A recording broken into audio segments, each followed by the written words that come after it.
We are back and we're going to be getting into the group that I know you all have been waiting for. It's going to be the appearance of the Big Gyp in the group stages of the round of 24, but he's going to be going up against two other Terrans and one super deadly Protoss in Gosudark. I already talked about how deadly Gosudark is. He can throw anything, including the kitchen sink at you, so Gypsy needs to be on his toes. But I think the Gypsy and MadiNho actually are going to be my favorites for the group. MadiNho goes pretty far consistently in the BSL. HitEmUp, aka Logan, he's a newcomer to the BSL. And Gosudark, he always makes it into the BSL, but usually doesn't go farther than the round of 16. So he's looking to finally make it into the round of 8 this time, but it's going to be such a hard group for him. Yeah, I think the only thing working in Gosudark's favor is that it's an all-Terran group. Other than him, he only has to practice that one matchup, and I wouldn't be surprised to see if he gets to play 3 games, 3 different one-base strategies. Probably some kind of bulldog, maybe some 3-gate observer, DT, speed lot openings. I like how you just straight up go for it's just going to be a one base play. You don't even give him credit for putting a Nexus. It's just going to be 3 1-gate plays, you think? Or one base plays? I also kind of think it's going to be. I don't know what it's going to be. I'm sure one of them will be DTs.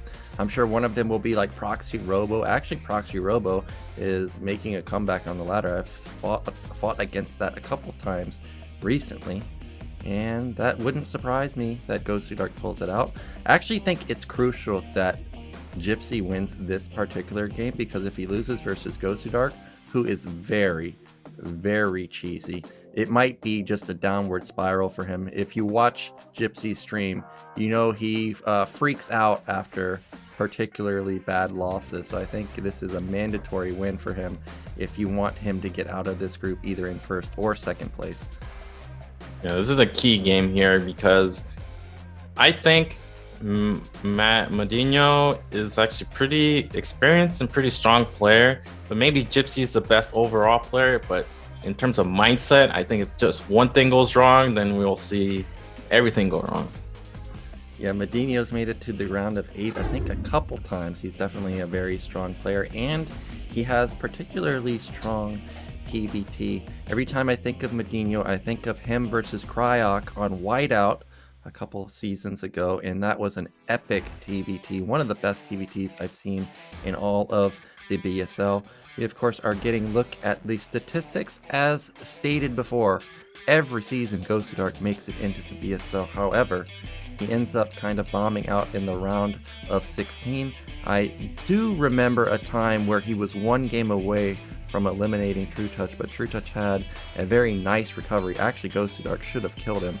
We see that the statistics across the board for Gosudark a bit weak versus Zerg, and surprisingly a bit weak versus Terran, because I know that he does pull out a lot of shenanigans versus Terran in particular.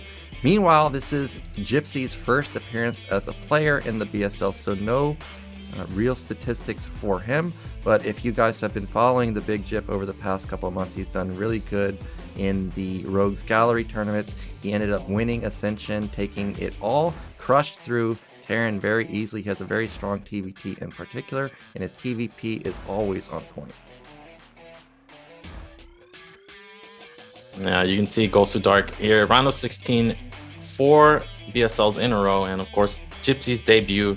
Let's see how he can do in his first match.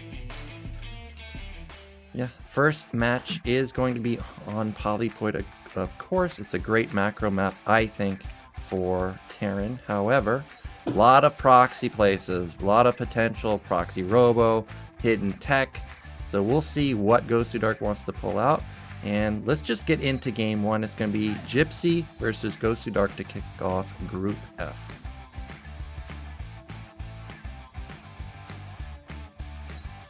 Oh, actually, players are not ready, so we will just talk about Polypoid a little bit here. My opinion is that Polypoid is an amazing Terran map. You don't have to move at all. You can get 4 bases. However, as I stated just the other moment ago, you can be proxied all over the place. I remember playing versus somebody even just the other day. He showed like he was going 2-gate goon and then ended up proxying a robo at the top side of the map. And we know Gosudark is the king of mind games. He will go for anything. So Gypsy definitely needs to consistently scout. And I did just get notice from Zero that the players are ready now. So let's get into the final group of the day. It's going to be Gypsy versus Gosudark.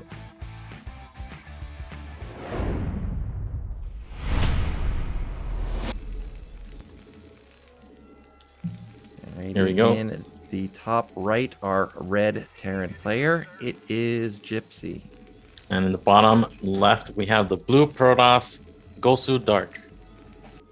Yeah, so I've been talking about how aggressive Gosudark is. Well, we're really just waiting to see what one base type of play he wants to opt for. Now, this is good spawns and bad spawns for Gypsy here, and the reason for that is this is most likely going to be a late scout of Gosudark's main, and because it's going to be late, we may see something like a Zealot opener sit on the ramp, deny scout into the main, and then Gypsy kind of has to make a guess on what this actually is. It could be DT in the main, it could be anything. We see that Gosudark has gone for a cross scout. Why? I have no idea, because proxy from Terran is so unusual, but this is going to allow him to get a first scout into Gypsy's main, and this is already going to be great news for you Protoss fans out there. Yeah, not going to see a gas steal because it's 4-player map, impossible to get a gas steal. And we have Gosudark scouting Gypsy. Gypsy's going to think, okay, this is an adjacent scout. He's probably coming from top left. So Gypsy is going to get the last scout here and going to get a little bit of harassment done, but SCVs are pretty beefy. Do we have the SCV go down? Looks like it was one hit away. It almost died, and that cam might have gone off if that SCV died. I'm sure something would have been broken, whether it's the camera. Oh, he gets the SCV. I wish we could get the FP view right now to see the reaction, but we didn't get a catch there. Oh, we do get a. We are going back in there. No reaction, but I'm sure if at the moment he was not happy, and that probe gets away with a single kill, and you can see because Protoss first scouted, Gypsy's thinking like, okay, well, you're top left now, because why else would you cross scout? The chances of Terran going for 2 racks in the middle is basically 0, and this is going to be a last scout for Gypsy. Meanwhile, we see that this is just a normal opener from Gosudark. Yeah, he did kill that SCV, and the probe did get away. So if I'm Gypsy, you want to keep an eye on this probe. This probe could go to 12 o'clock and plant something, but he did see it just right outside of his base. Gypsy getting that bunker down before command center, just playing safe. He hasn't gotten a scout off yet. And now he's going to go finally get to the last base. Gosudark is sending that probe to 12 o'clock. I don't think it's going to be for a proxy, but okay, it is. Yeah. I was going to say, I think it's a big mistake that Gosudark showed the probe, because now Gypsy doesn't have to worry about a proxy. But now that he showed the probe, well, now Gypsy's thinking like, okay, well, he didn't proxy me. So now this is the perfect maneuver to go and proxy Gypsy. This is, I think, going to be the proxy robo. Gypsy doesn't suspect a thing because everything looks normal. Sure, maybe Protoss is missing a pylon here. However, the main is big. It could be at the corner. It could be at the natural. As I stated before, versus Gosudark, you must scout. I actually hope that Gypsy builds a vulture and just sends it all over the map, but he is not doing that. Now, if you watch Artosis' stream, him and Scan have been talking about going eBay as a follow-up instead of an academy, so we may see that coming in from Gypsy here. Yeah, and we did see Gypsy's SCV die at around 350. No reason for Protoss to have a Nexus quite yet, even with 1 Gate Dragoon. So Gosudark could be playing totally standard here. And here we do see that eBay from Gypsy. He's still a little bit in the dark. He didn't get any key information from that SCV scout other than just the 1 gate. Has no idea about what the follow-up is going to be here.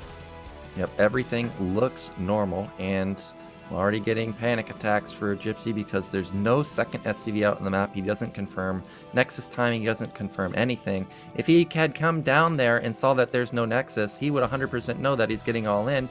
There's no eBay either. There's what he really likes to do, a lot of the time it goes armory and into a second factory. There's the support bay, and let me tell you, when you have 1 fact production, generally you're just building tanks at that point, and he's going to need Goliath to deal with that Reaver.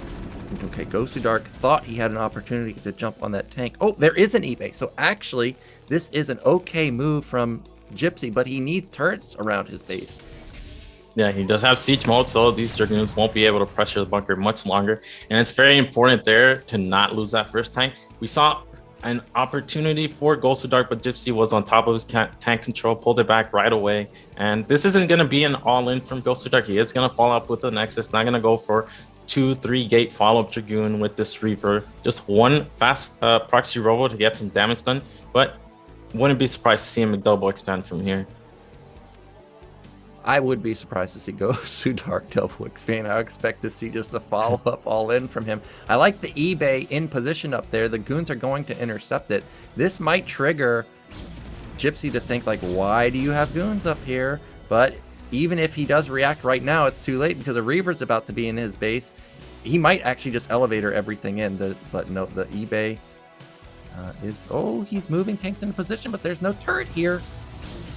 Let's see what the Reaver control is like. Looks like a Scarab not shooting. That's already key there. These tanks are going to be full health, and Gypsy instantly planting turrets. One in the perimeter of his base, one near his command center. One Scarab goes down, gets 2 SCVs. Tank shot goes... Oh, that was like 5.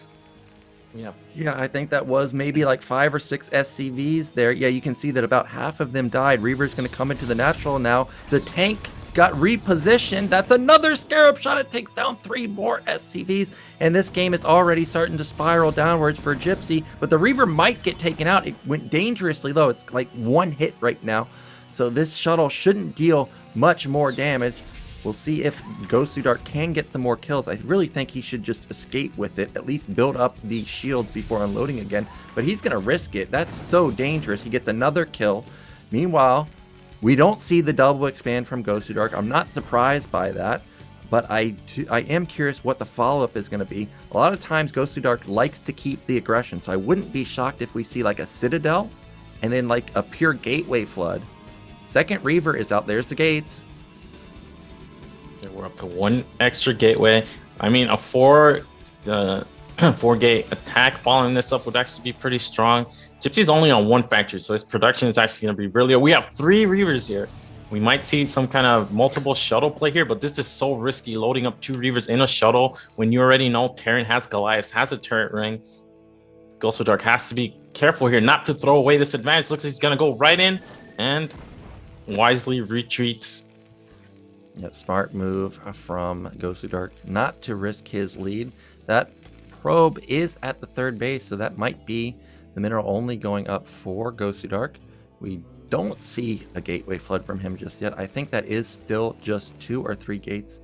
I didn't see Citadel in his main either, so everything so far is pretty normal.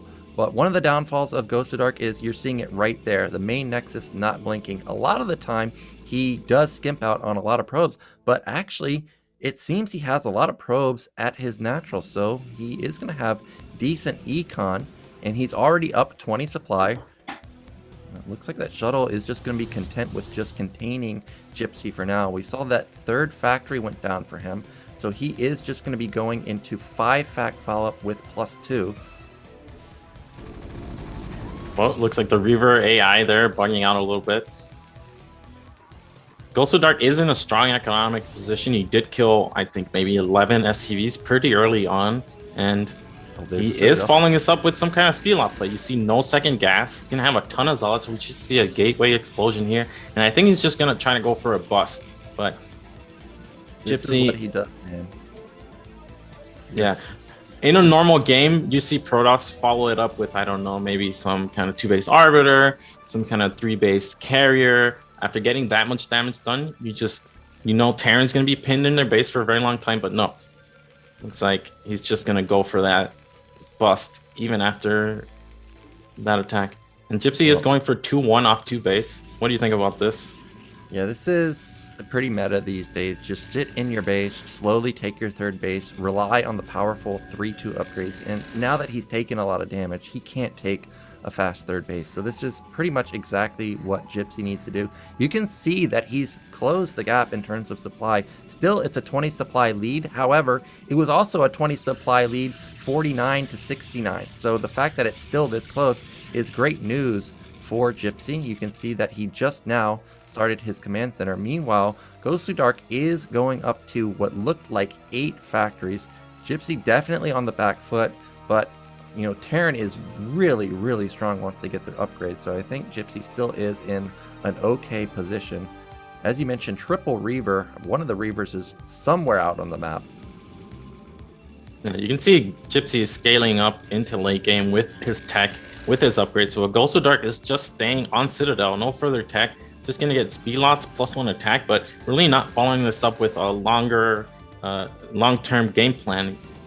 He's going to have a nice concave outside of Gypsy's natural. He does have the 2 Reavers, but if Gypsy just waits for his upgrades to kick in, waits for the additional factories, it's going to be hard for Gosudark to take a favorable engagement here. Well, I was looking to see what the forge or where the forges were placed for Gosudark. He has it at the 3rd base, which is great. He's going to be going into, you know, weapon upgrades, but really when you're facing versus 3-2, you need to have more than just weapon. You kind of need to have everything, really.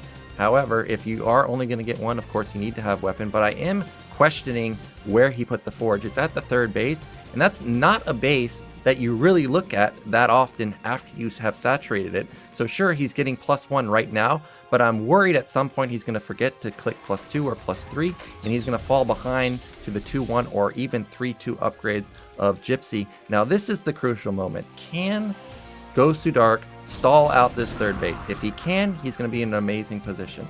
However, if he doesn't, all of a sudden, Gypsy's going to crawl back and he's going to be 3 base versus 3 base. There's no Zealots here. Okay, there are the Zealots on the left side. Let's see if Gosudark can prevent this 3rd base. Gypsy is attacking uphill. He has to be very careful. Here comes Gosudark. He's coming in, but no Zealot bombs on these tanks. He's going to have those Reavers in the shuttle. Looks like a decent Scarab there, gets most of the Vultures, but the Zealots numbers are going down. Dragoons at the back, not attacking. You see a control group of Dragoons stuck, and I mean, it looks like Gosudark is trading efficiently. How many tanks are left? We have 4 tanks. They're all at the front. This looks like just too much from Gosudark. Can he break through? Nothing in the bunker. Tanks are exposed, and looks like Gypsy getting overrun here. Yeah, this might be the end of Gypsy here. SCVs are being pulled. He tried to get out onto the map before +2 kicked in. He may have overstepped his boundaries. Now a 50 supply lead for Gosudark. There's no tanks except for this one on the high ground, but it's not sieged up. It now is starting to siege, but there's so many goons on the low ground. It's going to take a long time for him to clean this up. Supplies are plummeting for Gypsy. Also lost a lot of SCVs there, but behind this, Gosudark still doesn't have a 4th base, but that command center, if it falls, that might be the end of Gypsy. Oh, it's so close to dying. The SCVs are repairing it critically. Okay, he manages to hold. I don't think this game is over quite yet. Again, that was Gosudark's strategy the entire game. He wanted to bust there. He manages to break through. He's now taking into Arbiters. His tech is going to be very late. The only advantage he has is economy and army. Gypsy has the tech advantage and the upgrade advantage. So the longer this game goes on, the better it is going to be for Gypsy. But Gosudark is pivoting. He's going to transition into more bases, more tech. And again, it's going to be hard for Gypsy to take his 3rd. Look at his tank count. It's down to 4. He does have nice upgrades, but Vultures being in your base don't really help you that much. They're terrible against Dragoons. No mines have been laid. It's all about the tank count. Yeah, and he's desperately trying to get his 3rd base. More tanks are pushing to this mineral only. Now he has a lot of Vultures, but this time around, there's not that many Zealots. There's only 3 tanks here to deal with the goons, but unfortunately the bottom goons are not attacking at all, and Gosudark is going to bleed off half of his army right there. They're on hold position. Mines need to get set up though, but these 2 tanks did way more damage than they should have, and this is going to allow Gypsy to get his mineral only. Yeah, what was that? 2 tanks and a group of Vultures killed off, what, like 16 Dragoons and 8 Zealots? Simply because those Dragoons didn't attack. And now Gypsy finally establishes his 3rd base. Gosudark taking his 4th. First Arbiters are in production, but again, this is going to be extremely late. Gypsy should already be working on those 3-2 upgrades. Yeah, I did notice that his armories were not spinning at the time. Meanwhile, Gosudark does have double forge now, and both of them are spinning, so that's great for him. He did not miss his +2 weapon. He is expanding a lot too. He's taking bottom middle, while also has already taken mid left. Mines are going to try and deny this bottom base, but I think that all these Vultures are just going to end up getting caught. Nope, actually maybe Vultures can push through these goons in the backside. And it looks like a decent trade there for Gypsy. He does scout the new base. Gosudark going up to 5. And Gypsy's going to be mined out of his main and natural pretty soon. So he's going to need another base. But again, just low tank numbers. Does he have 3 add-ons or 2? Is he building up that tank count? This looks like we're at 7, 8 tanks. He's going to need a control group and a half to really get out on the map, get anything done. What would you do as Gypsy here? What options does Terran have? Just turtle more, or get on the map with vultures, try to get some harassing? Yeah, he has to just camp here. He needs to get his 4th base up. He also knows that Arbor is going to be coming pretty soon, so he can't attack. He'll be attacking into stasis. He'll be attacking into, cloaked units all over the place, and that's exactly what Gypsy is doing. He's expanding to mid right. Now, his econ is not the greatest, so this might be hard to hold taking mid right, but I feel like he has to do that. Remember, he already has a turret ring around his base, so that's okay. He only has to build a few more turrets there to be safe versus a recall. Meanwhile, 3rd base has started to kick in. You can see supplies are kind of close. It's 125 to 160. First 2 arbiters are out for Gosudark though, but they just popped, so it's going to be a while until he has that energy to go for recall. Meanwhile, vultures are continuing to pressure bottom middle. It looks like they are able to escape. One thing you don't want to do when you're on such a weak economy is trade vultures for probes and cannons. It looks like Gypsy does take advantage of the fact that Gosudark is on the back foot a little bit in terms of map control. He laid a ton of mines, and he's able to take this 4th base. Gosudark does get an eye on this, and it's going to be hard for Gypsy to defend when there are arbiters out. But again, these just popped. He still has a little bit of time before they have enough energy for recall and stasis. Well, Protoss is almost maxed, but luckily for Gypsy, there's not that many goons moving to mid-right. Even vultures could probably kill that army. You can see he's moved tanks into 2 position also, but that main is already mined out for the Terran, so getting this 4th base was crucial for him. But his supply is pretty darn high, sitting at 140 versus the Protoss that is just now reaching max. He doesn't have a bank either. He only has 8 gateways. A lot of the times at this point in the game, not only does Protoss have 5 or 6 bases, but they've got 8 gates at another main, and you're facing something like a 20 gate Protoss. So Gypsy still has a chance here. By the time Protoss has recall available, he may be near maxed out, but I am looking at the main of Gypsy. I don't see any more turrets having been placed, so I am getting worried that he has kind of discredited recall at this point. Look at those arbiters approaching 150 energy. Looks like Gosudark wants to go for a bust at the 3rd base though. Yeah, this base isn't that easy to bust. The tanks are on the high ground. It's a little bit awkward with the command center in the way as well. Looks like the mines are being cleared, so it is going to be a bust. How many stasis does he have? There's the science vessel. The arbiters are clumped. Can he get an EMP? Looks like Gypsy's controlling that vessel. It goes down. Oh, he EMP'd it! And he's going to eliminate at least one of the stasises, but the question for me is there still enough defense? The Zealots are kind of bleeding out, but a lot of the tanks are on the low ground, so they're not as effective as they should be. Supplies are still near max for Protoss. Meanwhile, Terran dipping below 150 supply. There's only goons left over now, but there are a ton of tanks at the bottom side, and they're doing work versus these goons. You can see the Dragoons are actually pretty dumb. They get stuck up hitting other things than units. They were attacking the command center and the SCVs for a bit while half the army was engaging the tank. The stasis was great, but unfortunately I actually think that helped Gypsy because it blocked the Dragoons and Zealots from getting down to his army. You really want to stasis the back tanks, not the front. The command center does go down, and in the end I think just killing the command center even at the cost of his army is enough for Gosudark, because Gypsy's going to be down to 1 base again. He's going to have to lift one of these command centers to get this base back up. Wow, he just barely loses that command center. Now, I wonder what that will trigger from Gypsy. Is he going to go for an all-in, or is he going to continue to try and camp it out? These 2 arbiters ended up surviving also. That's critical for Gosudark. He really needs to keep those arbiters alive. If he can get up to 4 arbiters, that's when stasis really gets scary. You just have stasis for days, and it looks like they were able to escape. Meanwhile, Gypsy still hanging around 140 supply. Gosudark hanging around 170. He's starting to take bottom right. That's going to put him at 6 bases.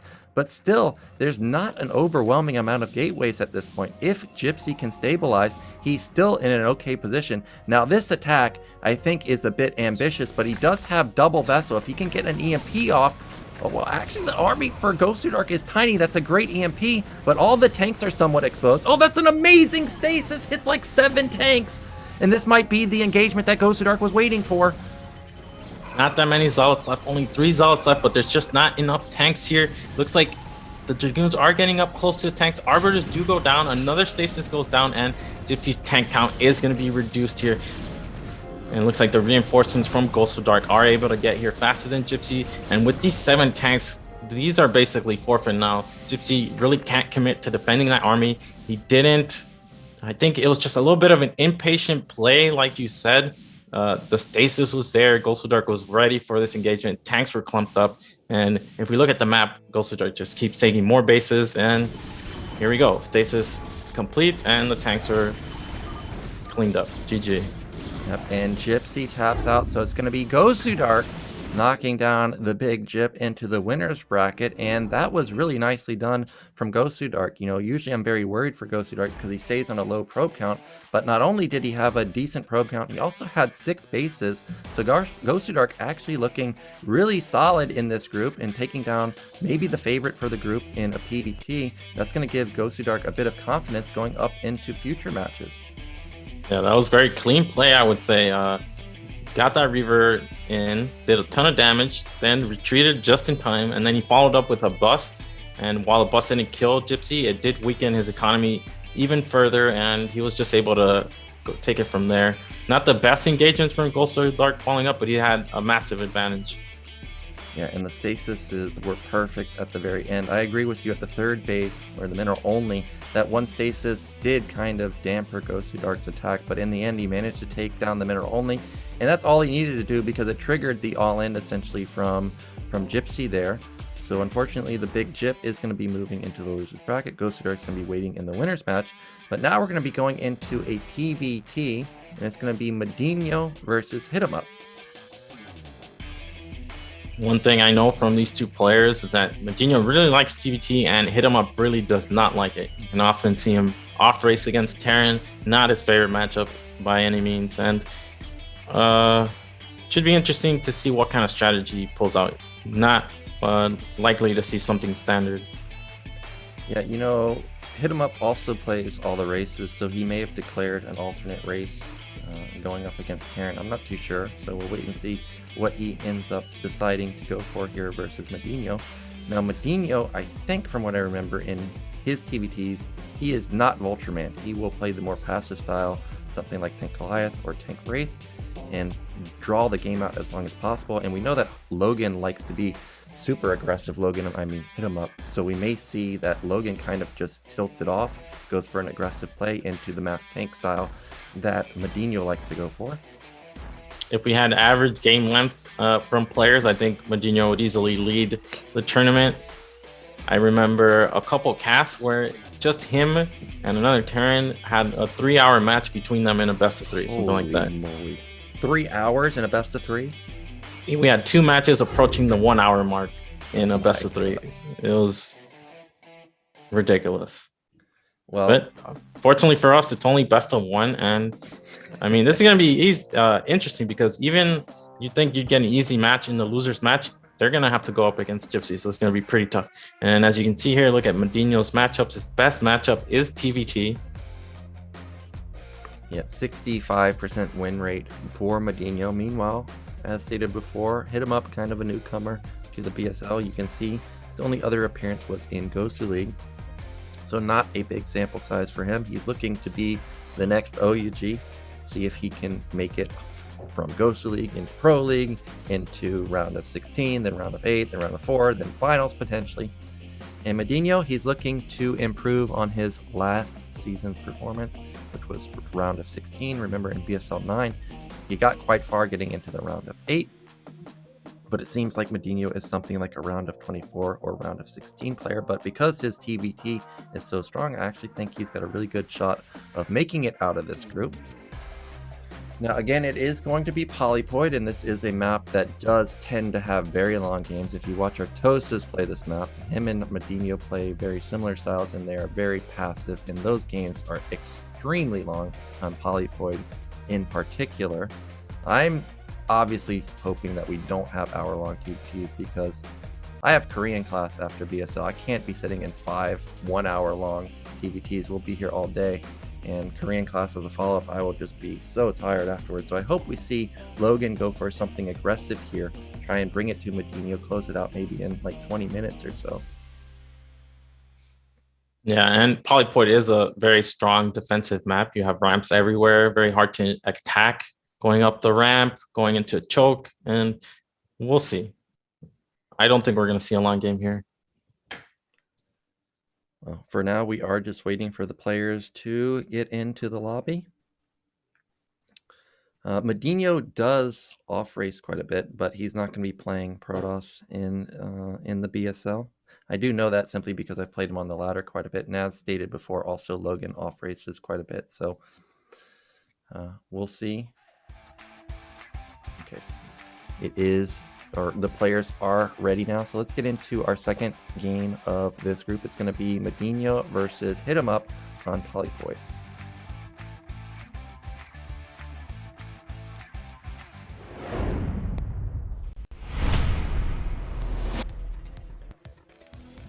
In the top right, we have our European Terran player. It is MadiNho. And in the bottom right, we have the Canadian Terran HitEmUp, aka Logan. Yeah, so I was wondering if Logan might off-race, but not the case here. So it is going to be a TvT. We've got vertical spawns here. And if MadiNho can set up a positioning over the mineral only, overlooking the natural of Logan, he's going to have such a hard time breaking outside of his base. And of course, we have a bit of banter from MadiNho. Seems to be his move here. We do have these games live, so we're going to get FP view. I'm wondering if MadiNho's going to be wearing that Viking hat that he always loves to wear. Loves Bacardi, that is true. We see him often talking about how drunk he is and hungover when playing in the BSL. Now, we don't see any aggressive openers from MadiNho or Logan just yet. Actually, is that depot late for Logan?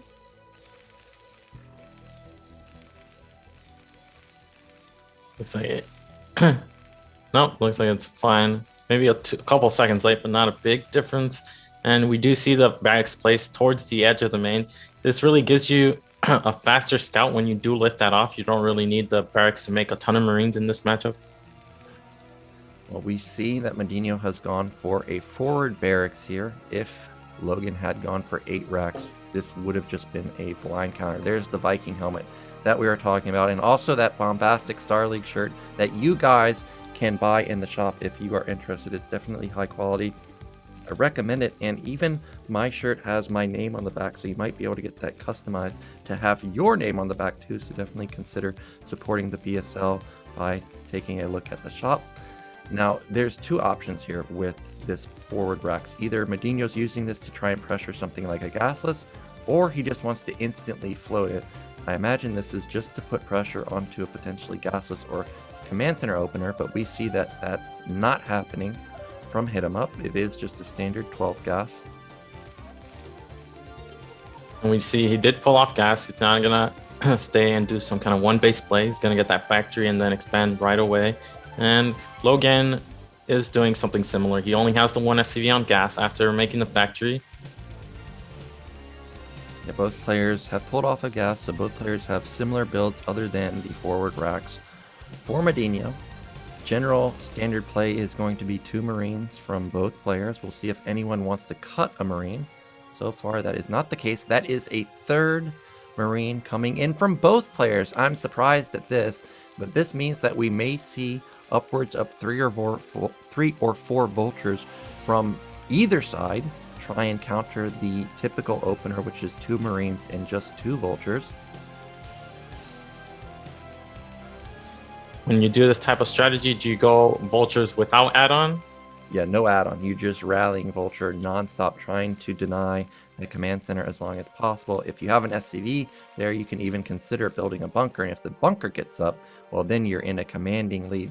Now, Marines are going to push across the map for MadiNho. When he gets here and sees that there's 3 Marines, he's going to be kind of surprised, but we see that he has built extra Marines. He's got 1 or actually 3 more supply over Logan. Looks like Logan put an add-on probably. He's also supply blocked, so this game might be over quite quickly. MadiNho is going to rally across the map. You see the first vulture about to arrive. It's all going to come down to this first engagement. Logan does have defender's advantage, but again, look, you can see he is supply blocked even still. And here's that bunker you said. And I think with this bunker, it's already game over. Yep. There's not going to be anything he can do until he gets a tank out. He didn't even put an add-on on, and he's still supply block, man. Okay, now he finally comes out of supply block. So that was a massive blunder from HitEmUp, and as a Terran player looking at this, you are really hating your life. And instantly he goes into a starport because, wow, what is he actually doing? There's still no add-on. He's going Goliath into a bunker. I'm very confused at this. Maybe he thinks that starport is going to be the follow-up from MadiNho, so he wants to cover all of his bases. We do see that it is a starport follow-up, but this is very, very unusual. He needs to get tanks. He even needs to get siege mode because SCV's repairing the bunker. I mean, they can just sit there all day and repair it, and MadiNho has a massive lead. So we have some barracks landing, but not really any way to support it. MadiNho bringing back a Marine. He is going to get the full scout off, but just having his natural denied for this long is advantage MadiNho.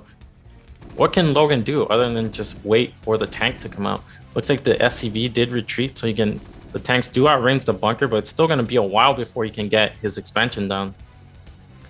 You know what the funny thing is if MadiNho had gone mines, he could just lay mines in the natural, and these command center just isn't going to land ever. But I don't think he ended up getting that upgrade. We'll see if he did. Meanwhile, Logan confirms that this is a Wraith follow-up. Remember, MadiNho doesn't know what this actually is other than a canceled command center. Now that he sees the tank, well, he knows at least tanks are being built, but he still doesn't know whether a Goliath... Oh, there's mine. So he's going to delay this command center for a very long time. And like you said, if he had a SCV to repair that bunker, this would never be taken without siege.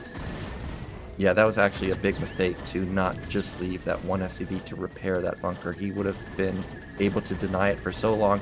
Now, okay, I thought Logan was just going to A-move across the map, and he would have been in danger of just running into mines. He still doesn't know that mines were laid until just now that his command center can't be landed.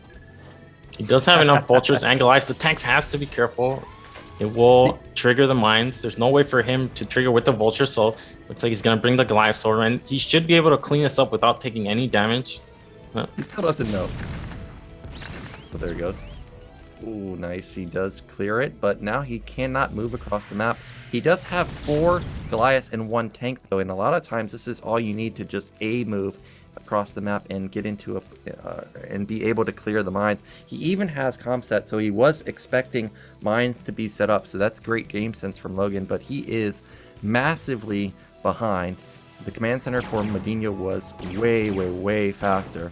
Now, one way to catch up in this scenario is to put down a fast third base. We'll see if that's what Logan's going to opt into. It looks like dropships are coming in for MadiNho, and he may put on some vulture drop pressure.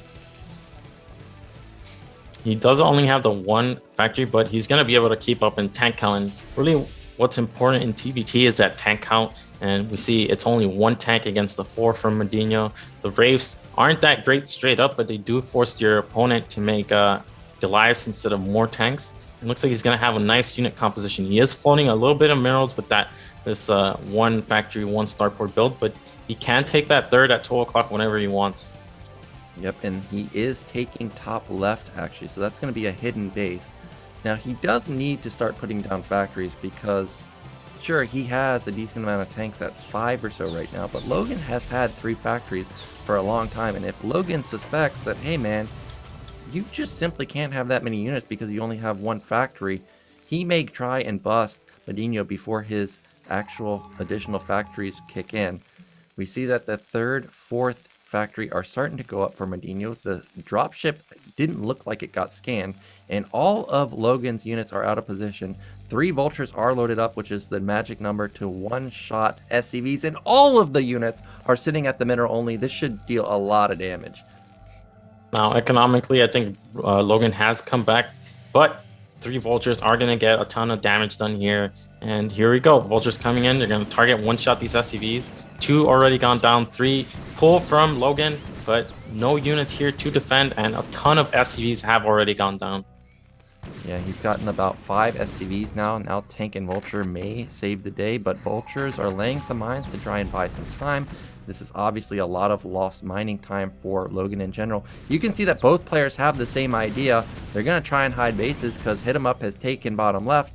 Meanwhile, Vultures for HitEmUp for some reason went to the top left corner and would find this base, which would shut that down. But for now, they're not attacking it. So a bit of unlucky Vulture movement right there. Oh my gosh, he misses it completely. And that is a big mistake from Logan.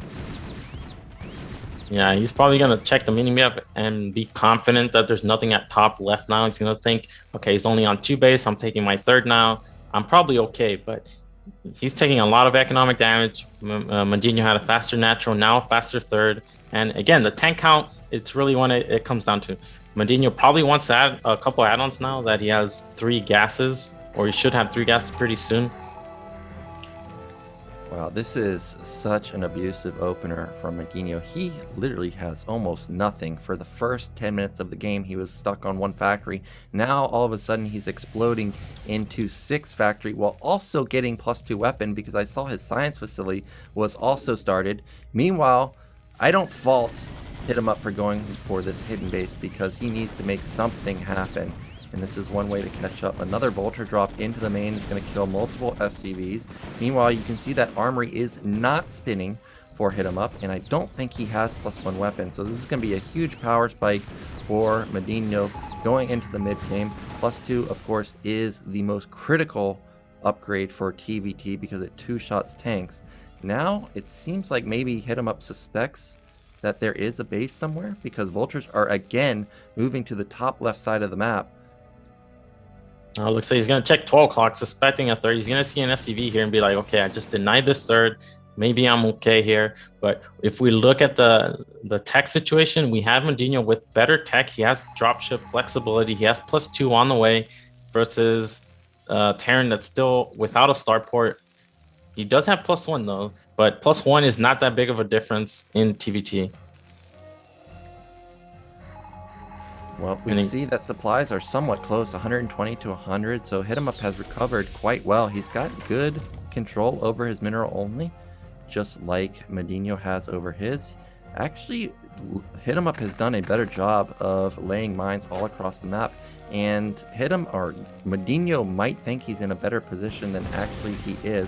Another Vulture battle is going to occur in the center of the map. Still, MadiNho doesn't know about bottom left either. He doesn't know that HitEmUp is hiding a base just like he is. Now, HitEmUp has gotten up to, 7 factories himself. So he is staging a comeback. But again, MadiNho has that massive upgrade advantage that any fight that does occur should heavily swing in MadiNho's favor. Oh, I take that back. Actually, MadiNho missed +1 weapon. And despite having the fast science facility, he's not going to have the +2 power spike. Yeah, he does have 3 add-ons though in that 3rd gas. Logan doesn't have his 3rd gas. He actually went for fast science vessel. And now this is a big gas investment, but it does add a little bit of power to your army. If you can dematrix a tank, all of a sudden you can take a lot more hits. It looks like Logan finally does get some information on this top left, but with 2 tanks and Vultures, no way for him to break up that ramp. Yep, now Logan realizes that, oh hey, this guy got away with a hidden base just like me, I better do something about it. HitEmUp is floating a lot of gas for not having his 3rd gas, and that means he's not building tanks. So I'm a bit worried for him that MadiNho, he's consistently low on the gas, but as I say that is a lot of tanks, surprisingly. There's a science facility, or a science vessel I mean, for the D matrix. MadiNho taking his mineral only, but TvT is about positioning, and really, HitEmUp is flat out positioning him. If he sets up a tank line outside this mineral only, he will be able to clear top left eventually simply because there's no factories over there. Now MadiNho's moving into position, but the tanks are already set up. Yeah, there's only 2 tanks, 2 Grapes, and a few Vultures at top left. If he can get his tanks sieged up to snipe MadiNho's tanks, we only have 1 dropship, and I haven't seen it in a while. And here we go. We're going to the top left. We are cutting off some of the units from reinforcement. Is MadiNho just going to counter? We see his army moving in the middle of the map. What is his plan here? Yeah, it triggers an instant counterattack from MadiNho, and he has a sizable tank count also. And meanwhile, as I stated, HitEmUp is making a comeback, but look at how much gas he's floating, and that's on 2 gas. 1,500 gas, that could have been 15 more tanks sitting and waiting, and then this counterattack really wouldn't have done anything. We'll see if MadiNho can make this counterattack happen. Looks like he's found the tanks repositioning in the center of the map, but actually there's not a lot of tanks for MadiNho either. Yeah, there's nothing at top left to defend but the Wraiths, but without any vultures to get in, tanks are just too slow at killing SCVs. And now we have the army cutting off reinforcements from Logan, and he's kind of split here. We have dropships finally being made, and this is key. This will give him a lot more flexibility in how he can move his army around. Is that a nuke add-on? Because he doesn't have starboards. I can't imagine it being just an add-on for one starport BC. This might, that is a covert ops. Now, if you watched ASL earlier, Scan was talking about how Sari has been experimenting with nukes in TvP, and we're finally going to see some type of nuke play because MadiNho's pulling it out. Now, meanwhile, an attack in the center of the map does not go in favor of HitEmUp here. And look at the supply, 185 for MadiNho. Meanwhile, just 130 for HitEmUp. And this might be the killing move for MadiNho with that defensive matrix that he's had on the science vessel for so long. Those vultures at bottom left had a combined 12 kills between the two of them. And it looks like we have a drop here now. Looks like it's mostly legalized, but we have enough tanks here. And with that, HitEmUp just types a GG. He was being outplayed on the map, and not a lot of options there after losing the economy at his third base. Yeah, really, it just came down to that initial supply block and then denial of the command center. HitEmUp recovered quite well. He had 8 factories going into the mid-game, but really didn't build enough tanks when he should have. Actually, MadiNho's build was kind of weird. He was on 1 factory for so long. And as I was talking about earlier, he does like to go for that tank wraith play. We saw it, but you can see he's vulnerable to something like a 3 or 5 fact timing simply because he doesn't have any units. And because these games are live, I think if Logan rewatches the replay or Gypsy's watching the VOD, he should realize that, hey man, you just don't have anything. So I think in future TVTs in this particular group, if we see MadiNho play another one, somebody's going to exploit him going for mass vultures. Yeah, he was vulnerable for a very long time there. His build was actually pretty strong, but then it had a ton of holes. Well, he did also expand to a third base that was hidden, and it could have been scouted at any point. It just seems like Logan was close there to seeing it, and then things started slowly falling apart. Yep, well, that is going to set up a winner's match of Gosudark versus MadiNho. Gosudark taking down Gypsy earlier, and we're going to have a TvT between Gypsy and HitEmUp in the losers bracket. Now, Gosudark looked quite good versus Gypsy, so, you know, coming into this group, I personally was expecting Gypsy and MadiNho to make it out, and because MadiNho kind of was really lacking on the production for so long, if he makes the same mistake versus Gosudark, somebody who's hyper aggressive, I actually think Gosudark's going to make it out in first place here.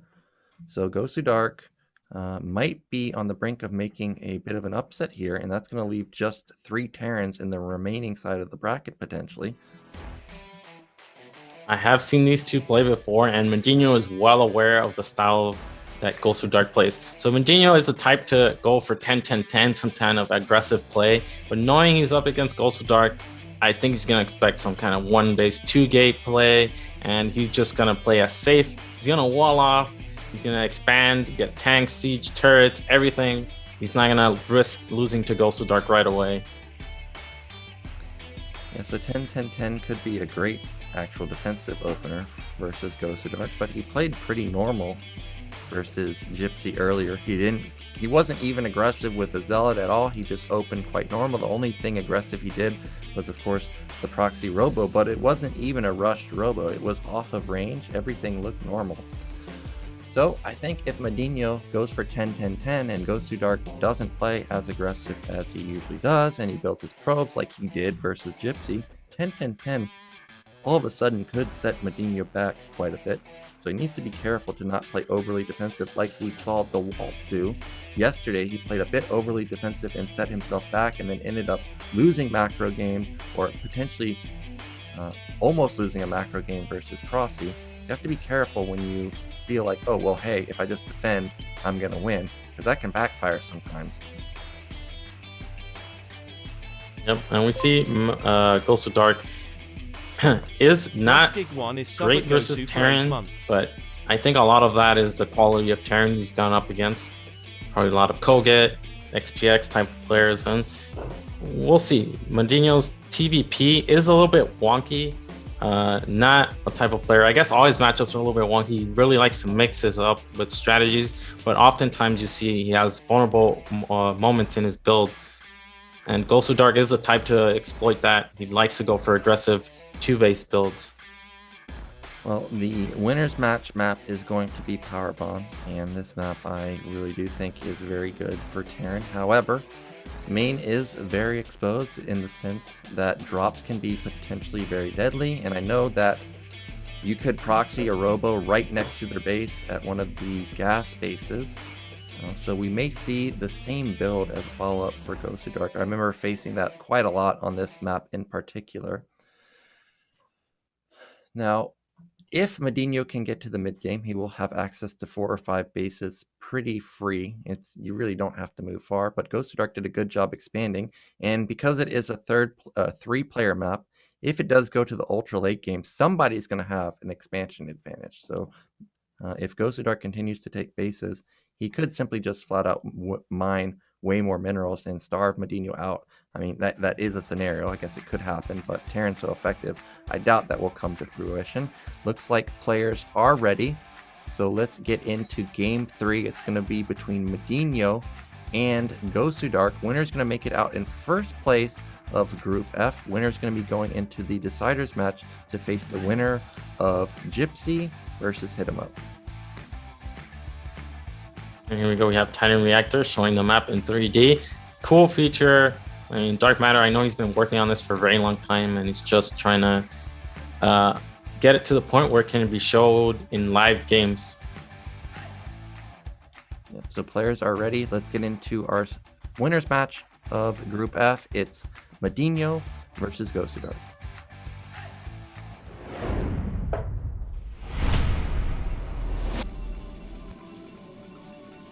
So in the top right, in the red, looking very strong versus Gypsy, it is Gosudark. And in the 6 o'clock position, we have the blue Terran MadiNho. Now, as stated before, Power Bond has a huge main. You can be dropped from all angles, from the top, from the side, even from the right side is potentially an option for Gosudark. However, we do know that MadiNho does play harassment quite a bit, so Gosudark also has to be careful of potential vulture drop play. We already saw MadiNho pull that out versus HitEmUp just a moment ago. Now what I'm really looking for is what's the opener going to be for MadiNho. Is he going to go into that 10-10-10 that you were talking about? And this is a map where I think macro play is heavily favored, but yet I was counting the mineral patches. This map actually has 10 mineral patches in the main. And looks like MadiNho not going to go for a wall. He is going to SimCity most likely with a barracks depot, but no full wall off here. And this looks like Gosudark. Let's see, it's 150, and there's the gateway. So no Nexus first. Yep, no Nexus first for Gosudark. Meanwhile, no 10-10-10 for MadiNho. Everything looks very normal. Now I have to point out that that depot is 1 hex a little bit too far from the barracks, and that might trigger instantly multiple zealots coming in from Gosudark if he had scouted it first. But we see that he's not going to get a first scout off. Everything looks very normal so far. It's not a delayed gas. It's not, going to be a Nexus follow-up before the gas. Meanwhile, 12 gas follow-up for MadiNho. Everything pretty much just by the book. One thing that is a little bit strange is that early scout as Protoss, you don't really need to scout right away. this is a gateway scout, so very, very fast scout from Protoss. And I think he does this. He did this against Gypsy as well, just to see if it's a Rax expand or gasless expand. But both times he's come up against a gas Terran. Well, we see that Gosudark is not building a Zealot. He is just going to go into standard play. Nicely scouted from MadiNho. Always very critical to scout Gosudark first, see exactly what's going on. You do not want to face a Zealot on the ramp because then you have no idea what this guy is doing. Meanwhile, Probe is going to get into the main of MadiNho and instantly turn around. So he doesn't really confirm anything really other than a Marine is out on the map and that there is no gasless expand. We see that MadiNho has pulled off of gas, so it's not going to be any type of 2-fact play or 1-base starport play. And I guess really we're just waiting to see if Gosudark will proxy a pylon somewhere. He's keeping an eye on that pylon count. Looks like the Probe tries to get back in but dies. Does see the factory about to be complete, but that's not a ton of information. Doesn't confirm if there's another factory. But here we go. Looks like that third pylon is made there. SCV is no longer here.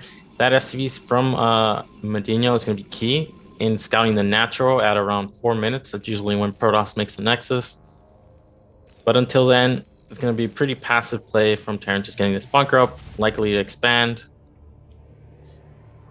Well, Gosudark, I think, used a lot of his gas on something, and that might have been something like a Citadel, potentially. Oh, no, he didn't. Okay, I guess it is just a normal gas amount at this point in the game. So the Probe is going to move down to the low ground, and he is just going to go for a standard Nexus. Holy moly, CRVT with another $500 tip. Thank you so much for the massive tip, not just today, but also yesterday. So already we are about 20% to our overall BSL goal. Thank you so much, CRVT. And we do see that MadiNho is going for that secondary scout. As I've stated, it's crucial versus somebody like Gosudark, and he does confirm the Nexus, but he only sees one additional goon. And personally, that would be very scary because they should have 3 goons at this point. And you can see eBay instantly starts. Yeah, that's pretty smart, because if they only go for 1 Dragoon after, they could just easily, instead of making another Dragoon, make a Citadel, and even with the Nexus, get a fast ET.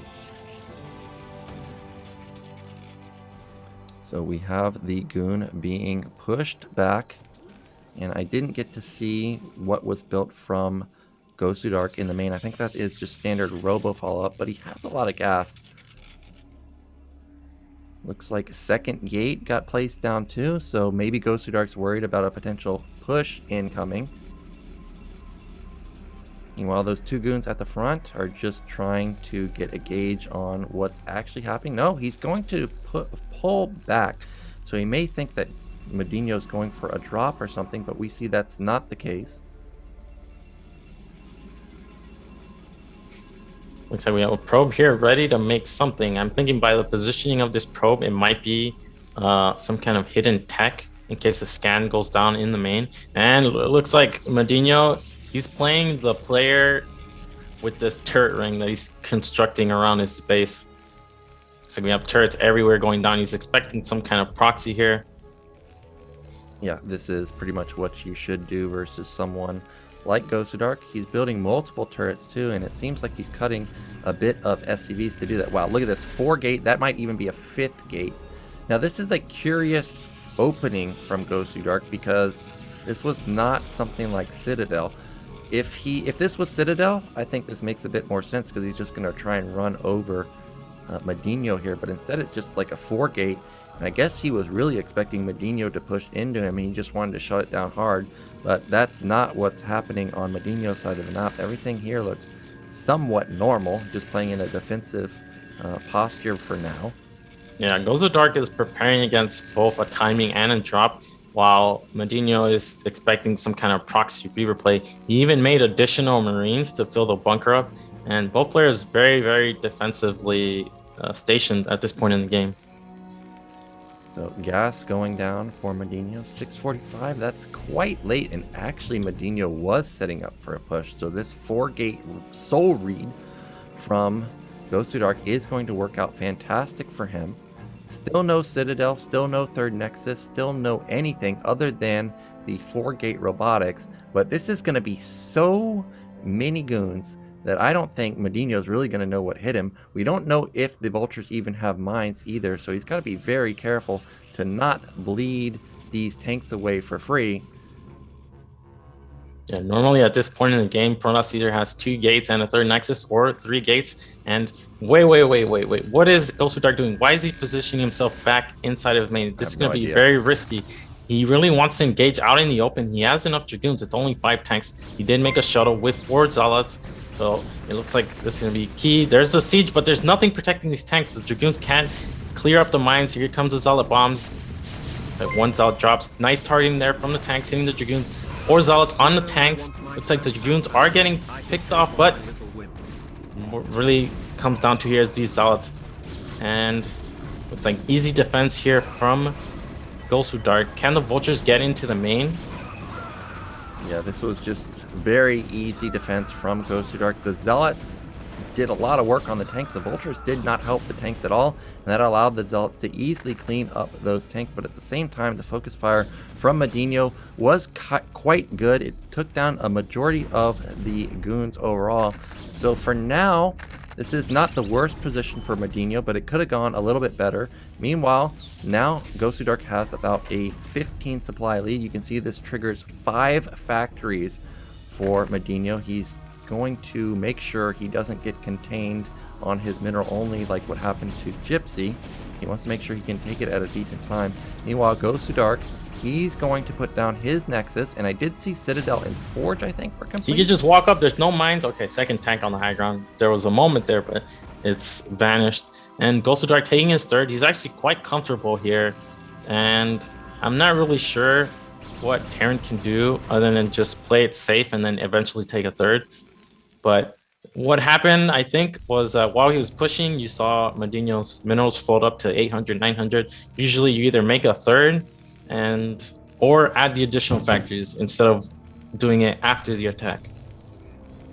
Well, Academy is just about to finish for MadiNho, and he needs to figure out what Gosudark is doing, because it could be anything. His attack got shut down so easily. For all he knows, this could have been an 8-gate follow-up. It could have been, Arbiter coming in. Could have been anything. We see that it is third Nexus. He has no idea what this actually is. Gosudark has so many goons. He's going to intercept that Vulture on the left side of the map, I think. That's got to be, Citadel and Stargate coming in for him. So it looks like it's going to be just typical Arbiter play, what we saw earlier. Oh, Observer's probably going to die here, but he does scout at least multiple factories, so that at least tips Gosudark off a little bit that this is going to be another incoming push.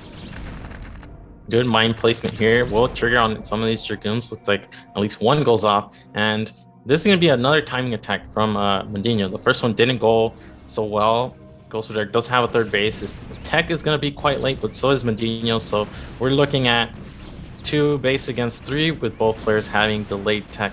It's like some Vultures traded off there from some probes. Not exactly what you want to do when you're going for timing. And this is going to be key here. We do only have the 2 scanners. And what can, how do you push from this position as MadiNho? Well, the Vultures did confirm that the third base is up. He scans and sees that it's still only 4-gate, and Gosudark is trying to tech because he also saw the Stargate there. So this might be a window of opportunity for MadiNho to go for a strike with his 5 fact. Supplies are surprisingly close at 110 versus 100, despite Gosudark being on 4-gate for the early stages of the game. He's kind of slipped in terms of the macro. Mines Connect might get a couple of goons. Nope, just one is going to soften that one up. And as expected, this is what Gosudark does. He loves to try and deny the mineral only for as long as possible, but he's giving up a lot for that. He's really missed macroed quite a bit. Just now, Arbiter Tribunal is going to complete, and that is going to put him at something like a 14-minute Arbiter timing. That's extremely slow. Yeah, I'm a little bit concerned if Gosudark actually tries to bust and deny the third. This is not like the game against Gypsy, where Gypsy was on 3 factories against 6-8 gateways. We're talking about 4 gateways against a 5-factory Terran. Gosudark did... go ahead. I didn't catch whether Science Facility is done for MadiNho, but I did see he has +1, and the Armory is spinning again, so I'm not sure if that's for +2 weapon, or if he's going into some type of 1-1 type of maneuver. Meanwhile, Gosudark setting up for a 4th base over at the top left. Yeah, now we see the big jump in supply from Gosudark. He did get those additional gateways in, and we're seeing the economic advantage he has kick in. Third Nexus has been done for about 3 minutes compared to the command center that's just about to finish. And I didn't even see a starport from MadiNho. Okay, there's the starport and the science facility. So this is probably +2. Yeah, so he is going to be going into the heavy upgrade style, but he doesn't have any armor, and armor is obviously a very important upgrade in the Terran arsenal. Meanwhile, first Arbiter has started. As I mentioned, this is going to be something like a 14-minute Arbiter, so not exactly the strongest timing, and that is probably going to mean that Protoss will have one single stasis versus a maxed out +2 weapon Terran army, and Gosudark's going to have a very good engagement, otherwise he's going to take critical losses and may actually just lose the game if MadiNho is able to continue pushing. As I mentioned before, Gosudark's econ is not the greatest. He's only at like 7 gates right now, and you would really expect it to be much higher at this point in the game.